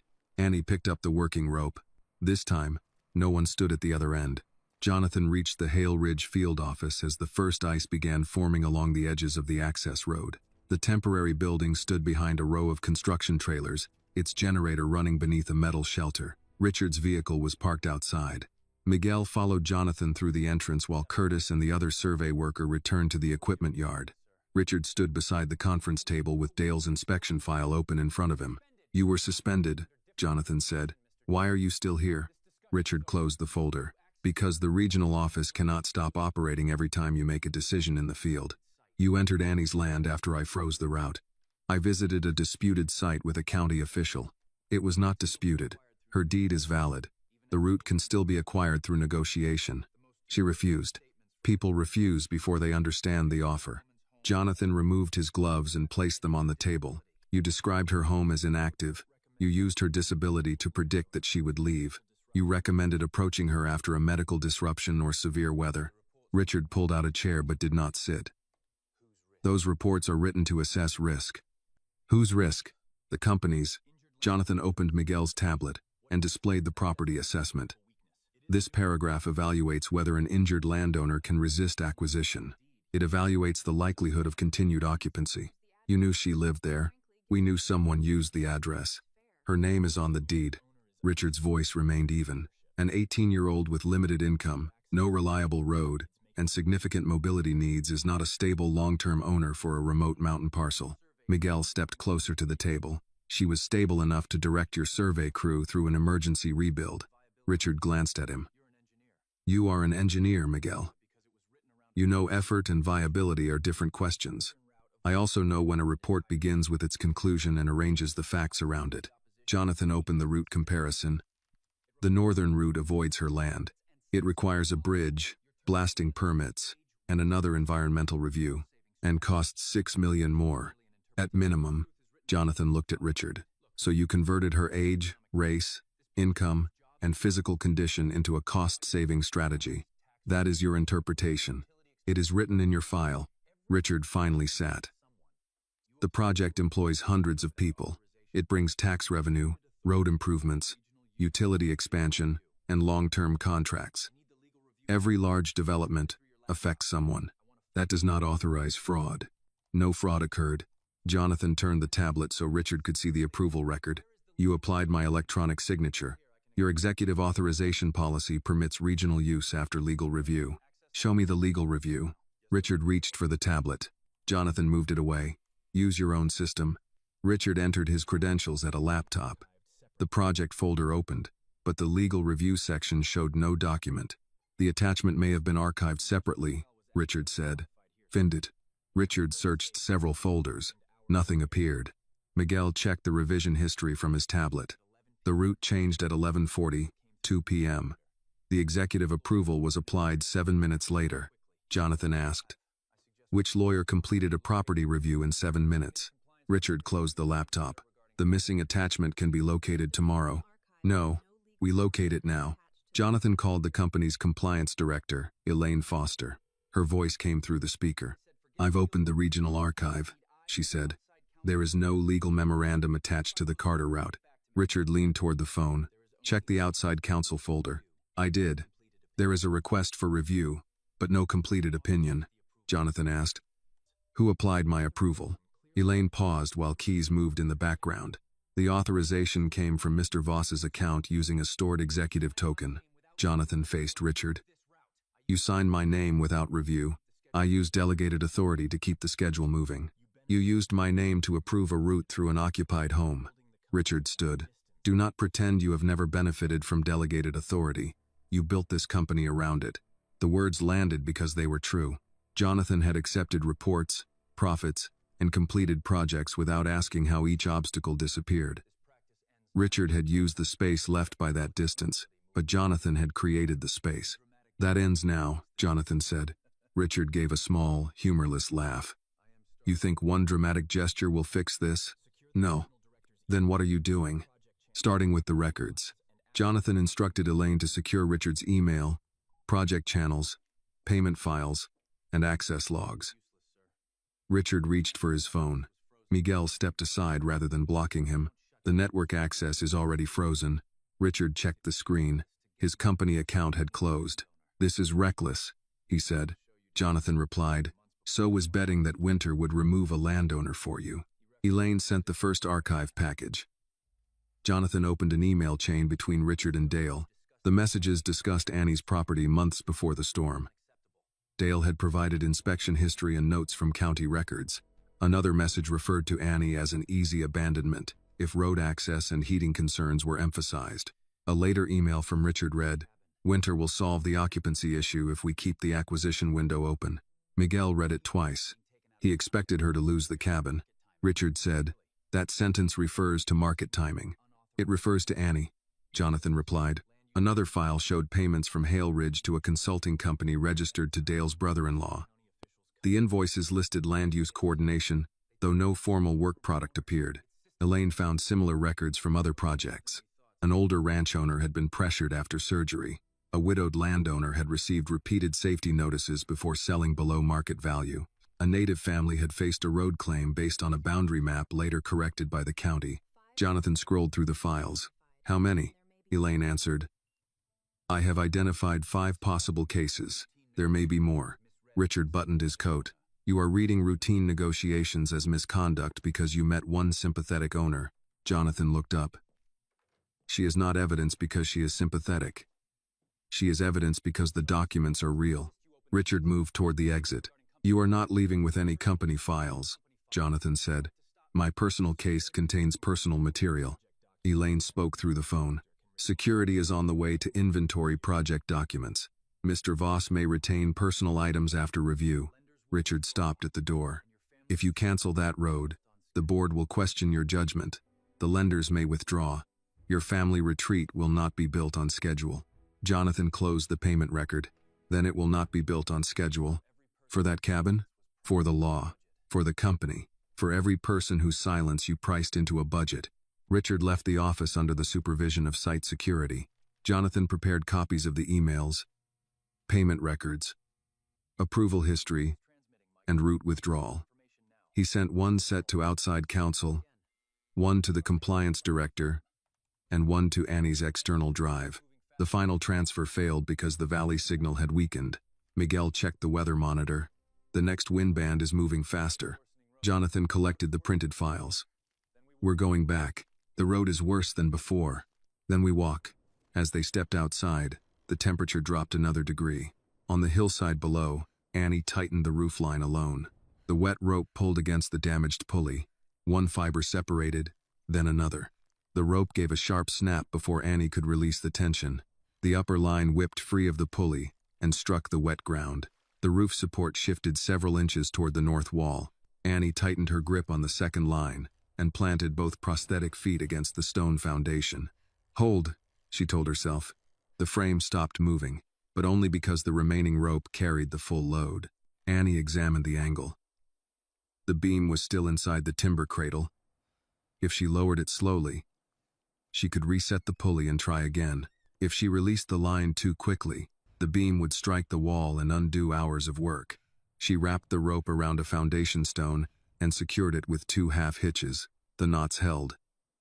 Annie moved toward the lifting frame, using a salvaged board as support while crossing the mud. Her right prosthetic foot rotated slightly beneath her. She stopped and looked down. The locking mechanism had not released, but the socket no longer fit securely. The swelling had changed how her residual limb sat inside it. Each step allowed more movement than the last. Annie pressed the release button, adjusted the liner, and fastened the prosthetic again. The pin clicked. "That will have to do." She reached the pulley and found the damaged section of rope. Several fibers had separated where the wet line rubbed against the cracked wheel. The replacement pulley Jonathan's team had brought was still fixed to the main lifting system, but Annie could move it if she first lowered the beam. She returned to the control line and loosened the knot one turn at a time. The beam descended several inches. The north wall moved with it. Annie stopped. One of the temporary braces had shifted near the base. She could not lower the support farther without correcting the wall, and she could not correct the wall while holding the rope from its current position. She looked toward the ridge. No one was coming. The temperature had fallen enough for a thin layer of ice to form on the metal fasteners. Wind moved across the unfinished roof, lifting the loose membrane before dropping it against the frame. Annie tied the line again and moved toward the north wall. Her right prosthetic turned a second time. She shifted her weight to the left and continued. At the brace, she placed a timber block beneath the lower edge and drove it inward with the hammer. The first strike moved it less than an inch. The second seated it against the foundation. Annie raised the hammer again. The right locking pin released. Her prosthetic separated from the socket, and her balance disappeared. Annie caught the edge of the wall with one hand, but the hammer fell into the mud. Her left prosthetic slid across the wet stone, and she came down beside the foundation. The movement pulled the guide rope. Above her, the roof support swung against the north frame. The wall tilted outward. Annie reached for the loose rope and drew it toward her before the beam could move again. She secured it around the lowest foundation stone, using both hands to tighten the knot. Only after the structure stopped shifting did she examine herself. Her coat was soaked along one side. Her left wrist hurt when she turned it, though she could still move her fingers. The right prosthetic lay several feet away, half covered in mud. Its locking component remained attached, but one connecting piece had twisted out of alignment. Annie tried to refit it. The pin would not engage. She removed the left prosthetic as well. Keeping only one attached would make movement across the uneven ground harder. She placed both titanium legs beside the foundation, then used her arms and a narrow board to move toward the temporary tent. The distance was less than 20 feet. It felt much longer without the height and support of the prosthetics. Inside, Annie pulled the blanket around her shoulders and checked the weather unit. 29 degrees. The frost had arrived ahead of the original forecast. She reached for the satellite device Miguel had left, but it showed no connection. Annie tried the emergency channel twice. No reply came through. Outside, the north wall shifted with another gust. Annie closed her eyes for a moment. I can't hold that wall and fix the roof at the same time. The words felt heavier when spoken aloud. She opened Grace's notebook and turned to the drawing of the original cabin frame. A line in the margin had been underlined twice. Never ask one piece to carry two loads when another support can be added. Annie looked from the note to her prosthetics near the foundation. The rule applied to timber. It applied to people too. She reached for her phone and opened the audio recorder. The battery showed 9%. I thought doing it alone was the proof, she said. Maybe I was proving the wrong thing. A sound came from beneath the fallen shelf beside the tent. One of Grace's old recorders had switched on when the wall moved. The speaker produced static, followed by her mother's recorded voice. Annie, listen to me. A surgeon's hands do not erase your courage. A mechanic's tools do not erase your work. A person can help carry the weight and still leave the choice with you. The recording paused, then continued. Not doing it alone does not mean you did not do it. Annie sat with the recorder in both hands until the message ended. She did not know when Grace had made it. The date on the screen had faded. The words reached her now, when the house stood unfinished, and the nearest reliable help was beyond a damaged road. Annie set the recorder beside the deed. Then she moved outside again. Without the prosthetics, she used two flat boards to cross the mud, shifting her weight forward through her arms. She reached the north wall and inspected the tilted base. The wall did not need to be raised immediately. It needed to be prevented from moving farther. She found a length of rope, looped it through the lower brace, and ran it toward the foundation. From the ground, she created a secondary hold that reduced pressure on the roof line. The wall steadied. Annie marked 3 instructions on a board with charcoal. Move upper anchor uphill. Hold counterweight. Do not tighten sideline until base is secured. If Miguel returned, he would understand. An engine sounded above the valley. Annie lifted her head. 2 county vehicles and a contractor truck appeared between the damaged trees. They stopped near the property boundary. Dale Mercer stepped out carrying a document folder. Behind him, several workers unloaded barriers, heavy chains, and equipment marked for structural removal. Dale walked downhill until he reached the first red survey stake. Miss Carter, he called. The county has declared this structure an immediate hazard. You need to clear the site. Annie remained beside the foundation. What is the case number? It's listed in the order. Read it. Dale opened the folder but did not answer. One contractor started toward the cabin with a roll of orange barrier tape. Stay outside the boundary, Annie said. He looked at Dale. Dale raised the document. Emergency conditions allow us to secure the property. You can show me the order from there. The structure is no longer safe for occupancy. That does not give your crew permission to enter. The contractor stopped, uncertain. A second vehicle appeared on the ridge. It moved around the county truck and halted at the boundary. Jonathan stepped out carrying a file box. With Miguel close behind him, he saw Annie seated beside the foundation, her prosthetic legs resting several feet away. Jonathan started down the slope. then stopped before crossing the property line. "Annie," he called, "may we come onto your land?" Annie looked from Jonathan to Miguel, then toward Dale and the contractor crew waiting beside the red stakes. "You may come in," she said. "I'm still directing the work." Jonathan nodded. "That's why we came back." He and Miguel crossed the boundary carefully. Jonathan carried the file box while Miguel went straight to Annie, stopping beside her rather than reaching for her. "Are you injured?" he asked. "My right prosthetic won't lock. The left one needs to stay off for now. My wrist still moves." "May I check the damaged connector?" Annie nodded toward the titanium legs. "Don't change anything until you tell me what you found." Miguel knelt beside them and examined the right locking unit. He turned the connector with 2 fingers, then tested the pin. The alignment sleeve twisted.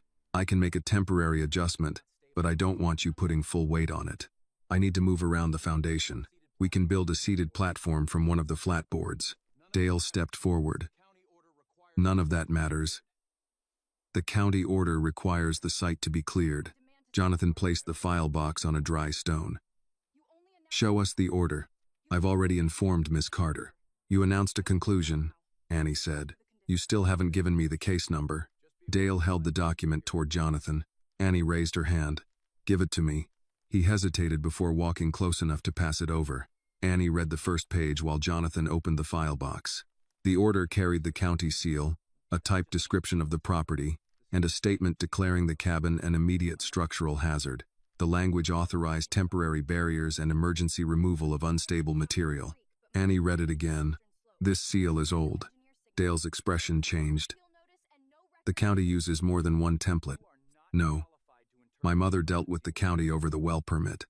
The seal changed 2 years ago." Jonathan moved beside Annie. "What else?" "There's no case number. The parcel description ends at the creek, but my deed includes the eastern slope. There's no engineer's signature, no appeal notice, and no record of today's inspection." Dale reached for the paper. "You're not qualified to interpret an emergency order." Annie moved it out of his reach. "Then explain why it doesn't identify my land correctly." Jonathan took a folder from the box. "Because it wasn't prepared through the county system." He opened the approval history and showed Dale a printed record. "This file was created from a Hale Ridge project account last night. Richard Voss's credentials were used to generate the property description." Dale looked toward the contractor vehicles. "I received the order through the proper channel." "Which channel?" Jonathan asked. "The emergency office." "Name the person who sent it." Dale closed his clipboard. "I don't have to conduct an internal review on a hillside." "No," Annie said. "You only have to keep your crew outside my land until the document is verified." One contractor lowered the barrier tape. The man beside him asked Dale, "Do we have a confirmed work number?" Dale did not answer. Jonathan opened another file. "We also have payment records connecting your brother-in-law's consulting company to Richard's project budget. That has nothing to do with this inspection. It has everything to do with why you arrived beside the man seeking a road through this foundation." Dale looked at Jonathan. "You should be careful making accusations." Jonathan's voice remained controlled. "I'm not accusing you. I'm preserving documents for investigators." A utility vehicle approached from the upper path. Richard stepped out before the engine fully stopped and came downhill carrying a second folder. "Jonathan, you have no authority to stop county action," he said. "I have authority to stop Hale Ridge contractors from entering private land. These men are working under an emergency order. The order came from your project account." Richard looked at Dale. "Why are we discussing internal documents in front of the owner?" Annie held up the paper. "Because the owner can read." Richard turned to her. "Miss Carter, the structure is moving. This is no longer a property disagreement. It is a safety matter. The wall moved because your route excavation changed the drainage above the foundation. That excavation did not enter your parcel. It redirected water toward it." Miguel stood and examined the north wall. "She's right. The runoff channel begins near the marked route." Richard ignored him. "The contractor will remove the unstable sections, and Hale Ridge will provide temporary housing." Annie's voice sharpened. "No one touches the cabin. You cannot safely remain here. That decision is not yours." Jonathan handed Annie the route withdrawal. "I canceled the access request. The company will not use this alignment." Richard gave a short laugh. "The board is meeting now. By this afternoon, you may no longer control the project." Then the board can explain its position to outside counsel and the sheriff. Richard's confidence weakened for a moment. You contacted law enforcement? I sent the approval records, payment files, and this order for verification. The wind struck the unfinished roof. The membrane snapped against the frame, and the north wall shifted outward another inch. Miguel turned immediately. The lower brace is moving. Annie set the order beneath the file box and pulled herself toward the charcoal instructions she had written on the board. Jonathan, take the counterweight line. He moved without asking another question. Miguel, the uphill anchor needs to move beyond the washed soil. I see it. Curtis and Ben are still near the trucks. They came with us. Bring them down, but keep everyone outside the fall path. Richard raised his voice. No one from Hale Ridge follows her instructions. This site has been condemned. The contractor nearest him looked from the moving wall to Annie. She pointed toward the base. If that brace slips, the roof frame comes down toward the foundation. Move your people uphill. The man stepped back and waved the others away. Richard turned on him. I gave you an order. You gave us a paper with no work number, the contractor replied. She gave us a safety warning. Miguel called Curtis and Ben down. They arrived carrying rope, chocks, and a portable jack. Annie directed every movement from the foundation. Curtis, place the jack beside the third stud, not under it. Ben, take the secondary line through the upper pulley. Jonathan, don't add tension yet. Jonathan wrapped the rope around his gloves. Waiting, Miguel tested the soil near the first anchor and shook his head. It won't hold another full pull. Use the buried stone uphill. The angle will change. Only until the base is secured. Then shift the line back through the guide. Miguel followed her reasoning. That will work. Dale backed toward his truck. Jonathan activated the camera on his phone and set it against the file box, keeping the order, the workers, and the moving wall in view. Mr. Mercer, he said, you should remain until the document is verified. I have other sites. Annie looked at him. You were prepared to remove this one. You can stay long enough to see why. Richard stepped toward the contractor again. Start the machine. Move the loose material away from the foundation. The young operator remained beside the controls. Not while people are under that wall. I'm the project director, and she knows which way it will fall. A stronger gust came down the ridge. The upper brace tore free with a crack. Miguel shouted, the angle is changing.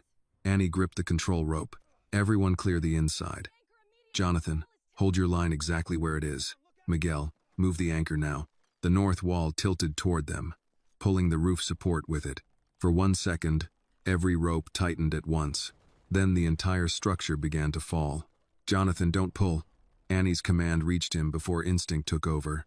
He held the counterweight line in place while the north wall continued tilting. The roof support shifted with it, forcing every rope across the foundation to tighten. Miguel moved uphill with the secondary line. The anchor stone is 2 feet beyond the washout. Run the rope behind it, Annie said. Curtis and Ben cleared the inside of the frame. The contractor crew moved beyond the marked fall zone, though Richard remained near the machine, shouting at them to continue preparing the site. Annie ignored him. She watched the base of the wall instead. The upper section was moving faster than the lower brace, which meant the frame was rotating rather than sliding as one piece. Pulling too soon would lift the base off the foundation and send the wall across the roof support. Jonathan tightened his hands around the rope. Tell me when. Not yet. The wall is coming down. I can see it. Another gust pushed against the exposed boards. The frame dropped several inches. Jonathan shifted his weight. Hold exactly where you are, Annie said. Do not save the wall before it is ready to be saved. He stopped moving. Miguel reached the buried stone and passed the rope around its lower edge. New anchor ready. Ben, take the slack out of the secondary line. No force yet. Ben pulled until the rope became straight. Curtis, get the jack under the side plate. There isn't enough clearance. Use the flat block first. Slide it from the outside. Curtis dropped to one knee and pushed the block beneath the timber. The wall lowered another inch, trapping the block before it reached the correct position. It's caught, he said. Leave it. Put the jack against the block. The portable jack fitted at an angle. Curtis placed one hand on the handle. Wait, Annie said. Richard stepped closer to the machine operator. Move the equipment forward. That wall is already lost. The operator shook his head. People are working under the lines. They've been told to clear the site. Jonathan kept his attention on Annie. Richard, stay away from that machine. You no longer control this operation. No one operates equipment on Annie's land. Richard pointed at the leaning frame. You're risking everyone here to protect a pile of damaged timber. Annie turned toward him for only a moment. The safest thing you can do is stop talking and move uphill. The contractor beside Richard stepped away first. Dale followed, keeping the document folder against his jacket. Miguel tested the new anchor. It's holding. Annie examined the connection between the north wall and roof support. The temporary shackle had bent under the uneven load. If it opened, the support would separate from the wall before they could realign either piece. We need a pin through the brace, she said. Curtis checked the toolbox. The spare shackles went back with the equipment. There's hardware in the supply box near the west wall. Ben reached it and searched through the fasteners. Nothing thick enough. Annie looked at her prosthetic legs beside the foundation. The damaged right unit had a removable titanium pylon between the socket connector and prosthetic foot. Its diameter was close to the opening in the brace assembly. It would not replace a permanent fastener, but it might hold long enough for the wall to return upright. She pointed toward it. Miguel, remove the center pylon from the right prosthetic. He looked from the leg to the bent shackle. That may damage the connector. The connector already needs repair. You won't be able to use the leg afterward. I can't use it now. Miguel picked up the prosthetic. The pylon may hold for one controlled pull. Nothing more. That's all we need. He used the wrench from Annie's jacket pocket and loosened the lower clamp. The titanium section slid free. Miguel carried it to the wall while staying outside the direct path of the frame. The brace opening is tight, he said. Turn the narrow end uphill. Push only when Curtis raises the base. Curtis placed both hands on the jack. Annie gripped the control rope. Raise it one turn. The jack moved. The side plate lifted enough for Miguel to align the brace. Another half turn. Curtis moved the handle again. Miguel pressed the titanium section through the opening. It stopped halfway. The angle is wrong. Ben, ease the secondary line 2 inches. Ben released a small amount of rope. The brace shifted. Miguel pushed again. The pylon passed through both sides and held the connection together. It's set, he said, but we need permanent fasteners as soon as the wall is upright. Annie checked every position. Jonathan, when I say pull, take 3 steps uphill. No more. Understood. Ben, keep the secondary line centered. Miguel, guide the base. Curtis, 1 turn on the jack when the frame begins moving. A gust struck the wall. Annie waited until it weakened. Pull. Jonathan moved uphill. The counterweight line tightened, and the wall stopped descending. Ben, add tension. The secondary rope drew the upper section toward the new anchor. Curtis, 1 turn. The jack lifted the base. The wall began rising, but the lower edge slid across the stone. Stop. Every person held position. Miguel looked down. The base missed the notch. Move the left chock closer. I can reach it. Keep your body outside the frame. Miguel used the end of a board to push the chock beneath the wall. It settled against the foundation. Ready. Annie shifted the control rope through her hands. Jonathan, 1 more step. Ben, match him. The wall rose another foot. The titanium pylon held, though one side began pressing against the brace opening. Miguel saw it. We have less than a minute. Then don't waste it. Jonathan continued pulling under Annie's count. Curtis raised the base in small stages, while Miguel guided the lower plate toward its original notch. The wall reached vertical. Hold everything, Annie said. Curtis drove the first permanent fastener through the lower brace. Ben secured the upper line. Miguel replaced the bent shackle with 2 structural bolts taken from the roof supply. Only after both bolts were tightened did he remove the titanium pylon. The brace is secure, he said. Annie loosened the control rope slowly. The wall remained upright. Jonathan released the counterweight line and opened his hands. The gloves had torn across both palms, but he gave them no attention. For several seconds, everyone watched the frame. It stood. Then the young machine operator pointed uphill. Water's coming down. A narrow stream had formed beside the red survey stakes. It widened as runoff entered the channel cut near the proposed road. Mud and stones moved with it. Heading toward the cabin foundation, Miguel looked at the slope. The excavation redirected the drainage. Richard said, "That channel never crossed this parcel." "It doesn't need to," Annie replied. "The water does." She pointed toward the barriers stacked near the contractor truck. "Bring those panels down. Place them above the east foundation at an angle. Use the sandbags behind them." The contractor foreman looked at Dale. Dale said nothing. The foreman turned to Annie. Which direction should we send the runoff? Toward the old creek path, below the garden. Keep it away from the pump. The workers began moving the same barriers they had brought for demolition. Under Annie's direction, they formed a temporary retaining line and opened a shallow channel around the foundation. The first wave of runoff struck the panels, changed direction, and flowed toward the creek. Richard stepped toward the machine again. This has gone far enough. Start the bulldozer and clear the structure. Jonathan activated the camera beside the file box. The operator kept his hands away from the controls. Annie sat beside the stone foundation, the titanium pylon across her lap. Go ahead, Mr. Voss, she said. Give that order again while the camera is recording. Richard looked at the phone recording him, then at the bulldozer operator. This site is under an emergency order, he said. Proceed with removal. The operator kept both hands away from the controls. I still don't have a valid work number. You have my authorization. You're not the county. Dale stepped forward. The order came through my office. Annie held up the document. Then read the parcel number. Dale opened his folder as though the answer might appear on another page. Jonathan moved beside the camera without blocking its view. Read the number, Mr. Mercer. Dale found the line and spoke more quietly. 18B. Annie placed her deed on the foundation. This property is 18C, Richard said. A clerical error does not change the condition of the structure. It changes which property your order describes, Annie replied. The county can correct it. After you tear down the wrong house? The contractor foreman walked to the machine and removed the key from the ignition. He handed it to the operator. No one starts this until the sheriff verifies the order. Richard's face tightened. Your company has a contract with Hale Ridge. My company also carries insurance. I'm not driving onto private land with paperwork that lists another parcel. Jonathan turned the camera toward Dale's document, then toward the route map and the red stakes. Copies of the order and project files have already been transmitted, he said. Outside counsel has them. So does the county sheriff. Dale closed his folder. I need to return to the office and clear this up. Miguel checked the satellite unit. The road is still blocked. Deputies are already walking in from the north entrance. Dale moved toward his truck anyway. Annie called after him. You were ready to stay while they removed my house. He stopped. You can stay while someone checks whether you had the right to do it. Richard turned toward Jonathan. You are allowing a private dispute to damage the company in public. There wouldn't be a public record if you hadn't brought machines to her land. This project supports jobs across the county. So do honest companies.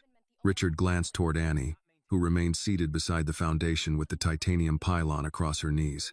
All of this for one damaged cabin? Annie answered. All of this because you thought a damaged cabin meant the owner had no voice. You cannot maintain this place alone. That was never your decision. You have no road, no reliable power, and no medical access. Any reasonable person would accept relocation. Any reasonable person would ask before planning a road through someone's kitchen. Richard looked at Jonathan. You are throwing away $6 million for a girl who will need assistance for the rest of her life. The workers stopped moving. Jonathan did not interrupt.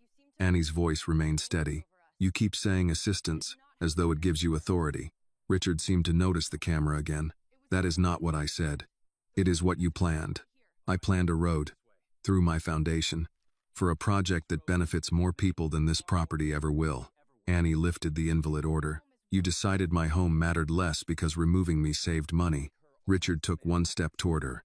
People like you always demand exceptions, then call it discrimination when the rest of the world keeps moving. Jonathan's expression changed, but Annie spoke first. What kind of person am I, Mr. Voss? Richard looked toward the phone. Annie waited. He adjusted his coat. A landowner refusing a fair business offer. No, you said people like me. Finish the sentence. Richard turned away. I'm done with this conversation. The camera isn't. Voices came from the upper road. 2 sheriff's deputies and 3 volunteer firefighters walked down the slope, carrying packs and emergency equipment. An older woman in a red fire service jacket led them around the washout. County Sheriff's Office, one deputy called. Keep all machinery shut down. The contractor foreman held up the bulldozer key. Already done. The deputies separated the groups and began collecting statements. Jonathan provided the printed approval records, payment files, internal messages, and the withdrawal of the access request. Miguel gave them the field coordinates showing the proposed road across Annie's land. Annie handed over the emergency order. The older deputy examined it. This seal hasn't been used for 2 years. That's what I told him, Annie said. Dale claimed the document had arrived through an emergency channel.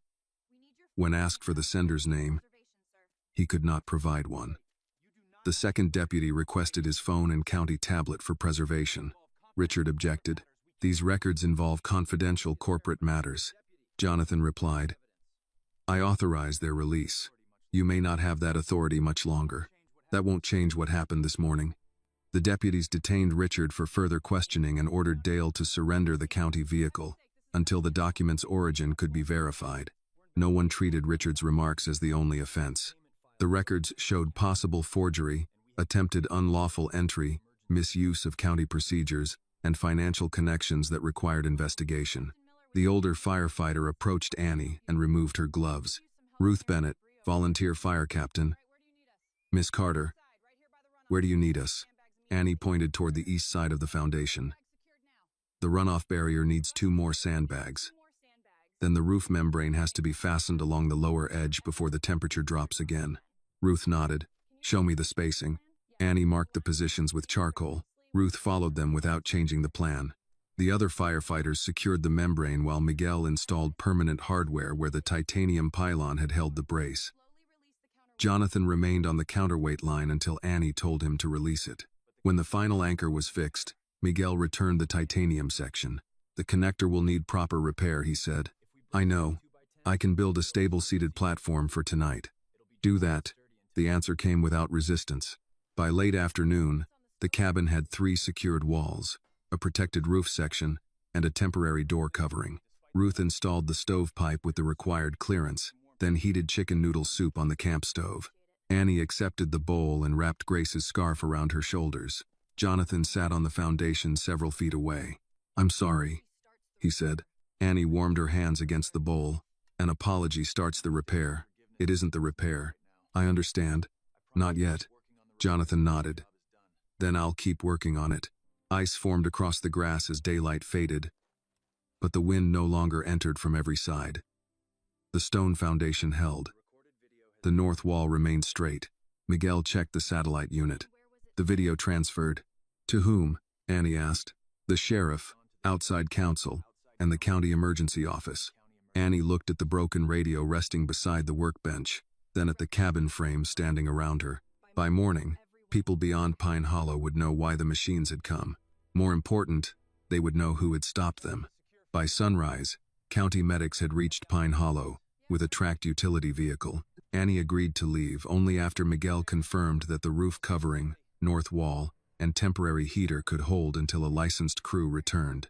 At the regional medical center, a physician treated the swelling around both residual limbs, wrapped Annie's wrist, and ordered several days without using the prosthetics. The right titanium leg needed a new alignment sleeve, while both sockets required adjustment before she could walk comfortably again. You pushed past the point where the equipment fit safely, the physician said. I had a roof to secure. You still have one. That means you can stop for a day. Annie did not enjoy the answer, but she accepted it. Jonathan visited that afternoon. He remained near the doorway until Annie asked why he was standing there. I wasn't sure you wanted company. I don't want another apology. I didn't bring one. He placed a folder on the table beside her. It contained the formal withdrawal of the road proposal, written confirmation that Hale Ridge would pay for repairs caused by unauthorized survey work, and contact information for an attorney with no financial connection to the company. You should have someone review every page before you sign anything, Jonathan said. Annie opened the folder. You chose the attorney? No. The state bar provided 3 names. Miguel removed anyone who had worked with Hale Ridge. That was sensible. He usually is. Jonathan did not ask whether she had forgiven him. He told her the county had opened an investigation into Richard's route approvals and Dale's inspection records. Company compliance staff had identified several landowners who had received similar pressure before selling. How many? Annie asked. 5 confirmed cases, possibly more. Then this wasn't one man making one bad choice. No, it was a method. Jonathan nodded. And my company allowed it to become one. The video from Pine Hollow reached the county commission before Annie left the hospital. It showed the invalid order, the mismatched parcel number, Richard directing the machine operator forward, and Annie explaining why the wall could still be saved. The footage did not make her case by itself, but it prevented anyone from quietly rewriting what happened. Over the following weeks, investigators confirmed that Richard had used Jonathan's stored authorization without legal review. Dale had provided internal county information through informal channels, and consulting payments had passed through a business operated by his brother-in-law. The emergency removal order had been assembled from an outdated county template and Hale Ridge property files. Richard faced charges connected to forgery, attempted unlawful entry, misuse of company records, and conspiracy to damage private property. Dale was removed from inspection duties while state and county investigators reviewed his actions. The county commission scheduled a public hearing in Hamilton. Annie entered using temporary loaner prosthetics and sat at a table with her independent attorney. Jonathan sat several rows behind her. He had offered to appear beside her, but Annie had declined. "This part is mine," she told him before the hearing. "I understand." When her name was called, Annie placed Grace's notebook beside the microphone. A commissioner asked whether financial compensation would resolve her complaint. "It can repair equipment and replace materials," Annie said. "It cannot repair a system by itself." "What change are you requesting?" "Emergency orders need independent verification before private property is removed. Inspectors should speak directly to the legal owner, not the wealthiest person standing nearby. Companies should not use disability, age, or income as evidence that someone will surrender a home." Another commissioner asked whether she believed the county had treated her unfairly. Annie looked toward Dale's empty seat. "Justice is not fair because powerful people finally say they are sorry. It becomes fair when the next person with less power does not have to fight the same battle." The commission approved an outside review of emergency property actions, conflict of interest rules for inspectors, and direct notice requirements for landowners. Previous forced sale complaints connected to Hale Ridge projects were reopened. An older rancher spoke after Annie. He said he had sold land following repeated safety notices while recovering from surgery. A widowed woman produced letters suggesting that road access would be withdrawn unless she accepted a reduced offer. A native ranching family submitted maps, showing a boundary claim that had later been corrected without explanation. What began on Annie's hillside widened into a county investigation. When she returned to Pine Hollow, the road had been cleared. The cabin remained unfinished, but the frame had held through the frost. People from Darby began arriving with practical offers. Volunteer firefighters brought salvaged lumber. A retired electrician repaired the damaged service panel. Members of a local church delivered chicken and rice casserole, biscuits, coffee, and peach cobbler. A vocational class cleared storm debris and stacked reusable boards by length. Ruth Bennett approached Annie before the first group crossed the property line. "Miss Carter, where do you want everyone?" Annie pointed toward a sheet attached to the temporary door covering. "Names and tasks are listed there. No one enters the cabin without checking with me. No photographs." Ruth read the list. "Clear enough." An older carpenter carried a box of hand tools toward the foundation. "Who's checking the measurements?" "I am," Annie said. He handed her the tape measure. "Then I'll wait for the numbers." The answer eased something in her that praise never could. Jonathan arrived without company signs or reporters. He brought his father's handplane and asked where Annie wanted him. "The south wall needs finishing." "Cutting or fitting?" "Fitting. Miguel already cut the boards." Jonathan picked up the first one. "What clearance?" 3/16. He measured twice before moving. Hale Ridge's compensation proposal arrived several days later. Annie reviewed it with her attorney and rejected the first version because it included broad language allowing the company to reference the rebuilding project in future reports. Jonathan removed the clause. The revised agreement covered damage to the land, replacement prosthetic equipment, temporary housing costs, legal fees, and disruption caused by the unlawful road effort. A separate education proposal offered tuition, accessible housing, transportation, drafting equipment, and a paid apprenticeship under Miguel. Annie added her own conditions. "Hale Ridge gets no ownership of designs I create independently," she said. "I choose the school. I can leave the apprenticeship if it stops serving the work I want to do." Jonathan signed the changes. "One more thing," Annie said. "Any housing project developed from my training needs a low-cost option for rural families. That may reduce profit." "Yes." Jonathan considered the page, then signed again. "Then we design around it. By the end of the month, The final wall was ready. Community volunteers gathered outside while Annie checked the last board with Grace's square. Jonathan stood at the far end, holding it level. He offered Annie the hammer. She accepted it, placed the final nail against the wood, and waited until every hand had moved clear. Annie drove the nail into the final board with 3 measured strikes. The sound carried across the foundation and through the new walls. Jonathan kept the far end steady until she lowered the hammer. "That's it," Miguel said. "The frame is complete." No one cheered immediately. The people gathered outside seemed to understand that the moment did not need noise. Annie placed Grace's carpenter's square against the finished corner and checked it one last time. "Straight," she said. Ruth Bennett lifted the lid from a pan near the camp table. "Good. Now that the inspection is finished, someone should eat before my casserole turns into roofing material." A few people laughed and began carrying tools toward the workbench. They had learned Annie's rules during the weeks of rebuilding. They asked before moving lumber, returned tools to the marked spaces, and waited for her measurements instead of offering their own. Jonathan remained beside the wall. "You can let go now," Annie said. "I wanted to make sure the board stayed level." It stayed level after the second nail. He released it. "I'm learning not to add extra work." "You're improving." Annie moved through the doorway using her repaired titanium prosthetics. The new sockets fit without pressing against the areas that had been injured after the storm. She still moved carefully on uneven ground. But the grated entrance no longer forced her to turn sideways or search for a high step. Inside, the cabin preserved what could be saved from Grace's home. The stone foundation remained visible along the lower walls. Several original logs had been cleaned and fitted beside the newer timber. Grace's patchwork quilt rested on the sleeping platform. Her red scarf had been dried, repaired, and placed in a wooden frame beside the entrance. The broken weather radio sat on a shelf above the workbench. Jonathan followed Annie inside carrying his father's hand plane. "I brought this back," he said. "You used it well. I want you to keep it." Annie looked at the worn wooden handle. "With what condition?" "No condition." "No company plaque?" "No." "No speech about carrying on a tradition?" "I had considered one." "Don't." Jonathan handed her the tool. "Then it's yours to use." Annie accepted it and placed it beside Grace's carpenter's square. Tools from 2 different families now rested on the same shelf. Not as trophies, but as objects meant for work. Jonathan looked around the cabin. The low kitchen surface ran beneath the south window. Drawers opened from the side.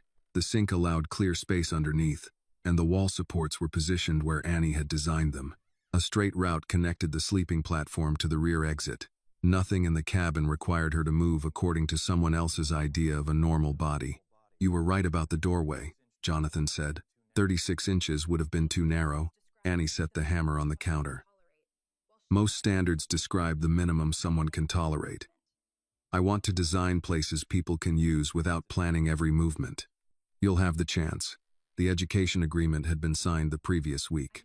It covered tuition at the technical college Annie selected, accessible housing near campus, transportation, drafting equipment, and a paid apprenticeship under Miguel. The legal compensation remained separate, managed through an account reviewed by Annie's attorney. Jonathan had also signed her added conditions. Hale Ridge would have no claim over designs Annie created independently. Any future project based on her accessible housing work would include an affordable rural option. Annie opened the drawer containing the final agreement. "Money can open a door," she said. "It cannot decide where I walk after that." Jonathan nodded. "I remember. You should. It's in the contract." "I remember that too." Outside, Ruth called everyone toward the tables. Church volunteers had brought biscuits, chicken and rice casserole, coffee, and peach cobbler.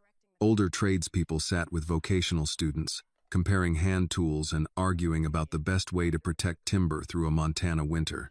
No one asked Annie to give a speech. She preferred it that way. 3 years later, the cabin still stood above Pine Hollow. A workshop now occupied the cleared area beside it.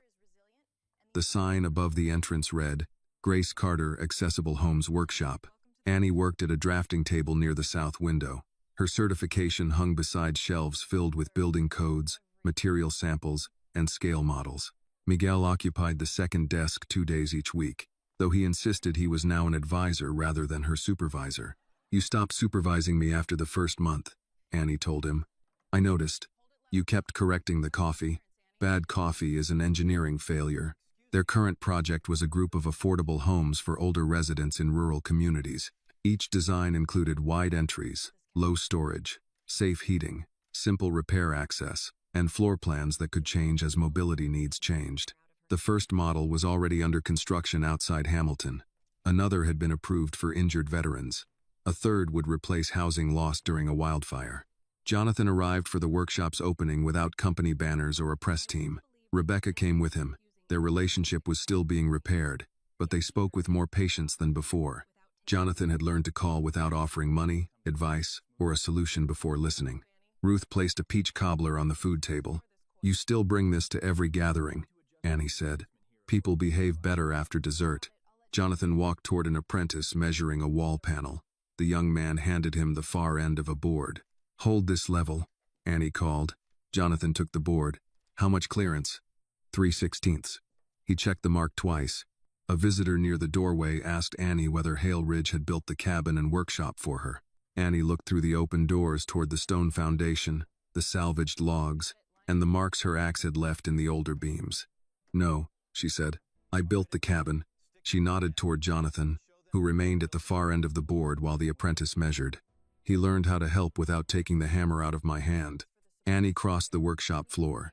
Her titanium feet struck the wood in a clear, even rhythm. She once believed standing meant refusing every hand extended toward her. Now she understood that many people could carry lumber, hold ropes, prepare food, repair tools, and still leave the design in her hands. A house could carry the work of many people and still reflect the mind of the person who drew the plan. Annie sat at her drafting table and switched on the lamp. Above her, the broken weather radio rested beside Grace's handwritten note. A house should fit the person living in it. She placed a blank sheet beneath the light and drew the first line of a new home. Outside, hammers began striking wood. This story reminds us that real strength is not about doing everything alone. It is about having the courage to keep moving, the wisdom to accept help without giving up control, and the determination to stand against injustice. Annie's journey shows that disability does not define a person's ability, and kindness means more when it respects dignity instead of replacing it. True justice begins when people use their power to protect the vulnerable, correct their own mistakes, and make sure others do not have to fight the same battle again. This video is a work of fiction created with the assistance of artificial intelligence. All characters, events, and situations are not real and do not represent any actual people or true stories. The content is intended for storytelling and emotional illustration only.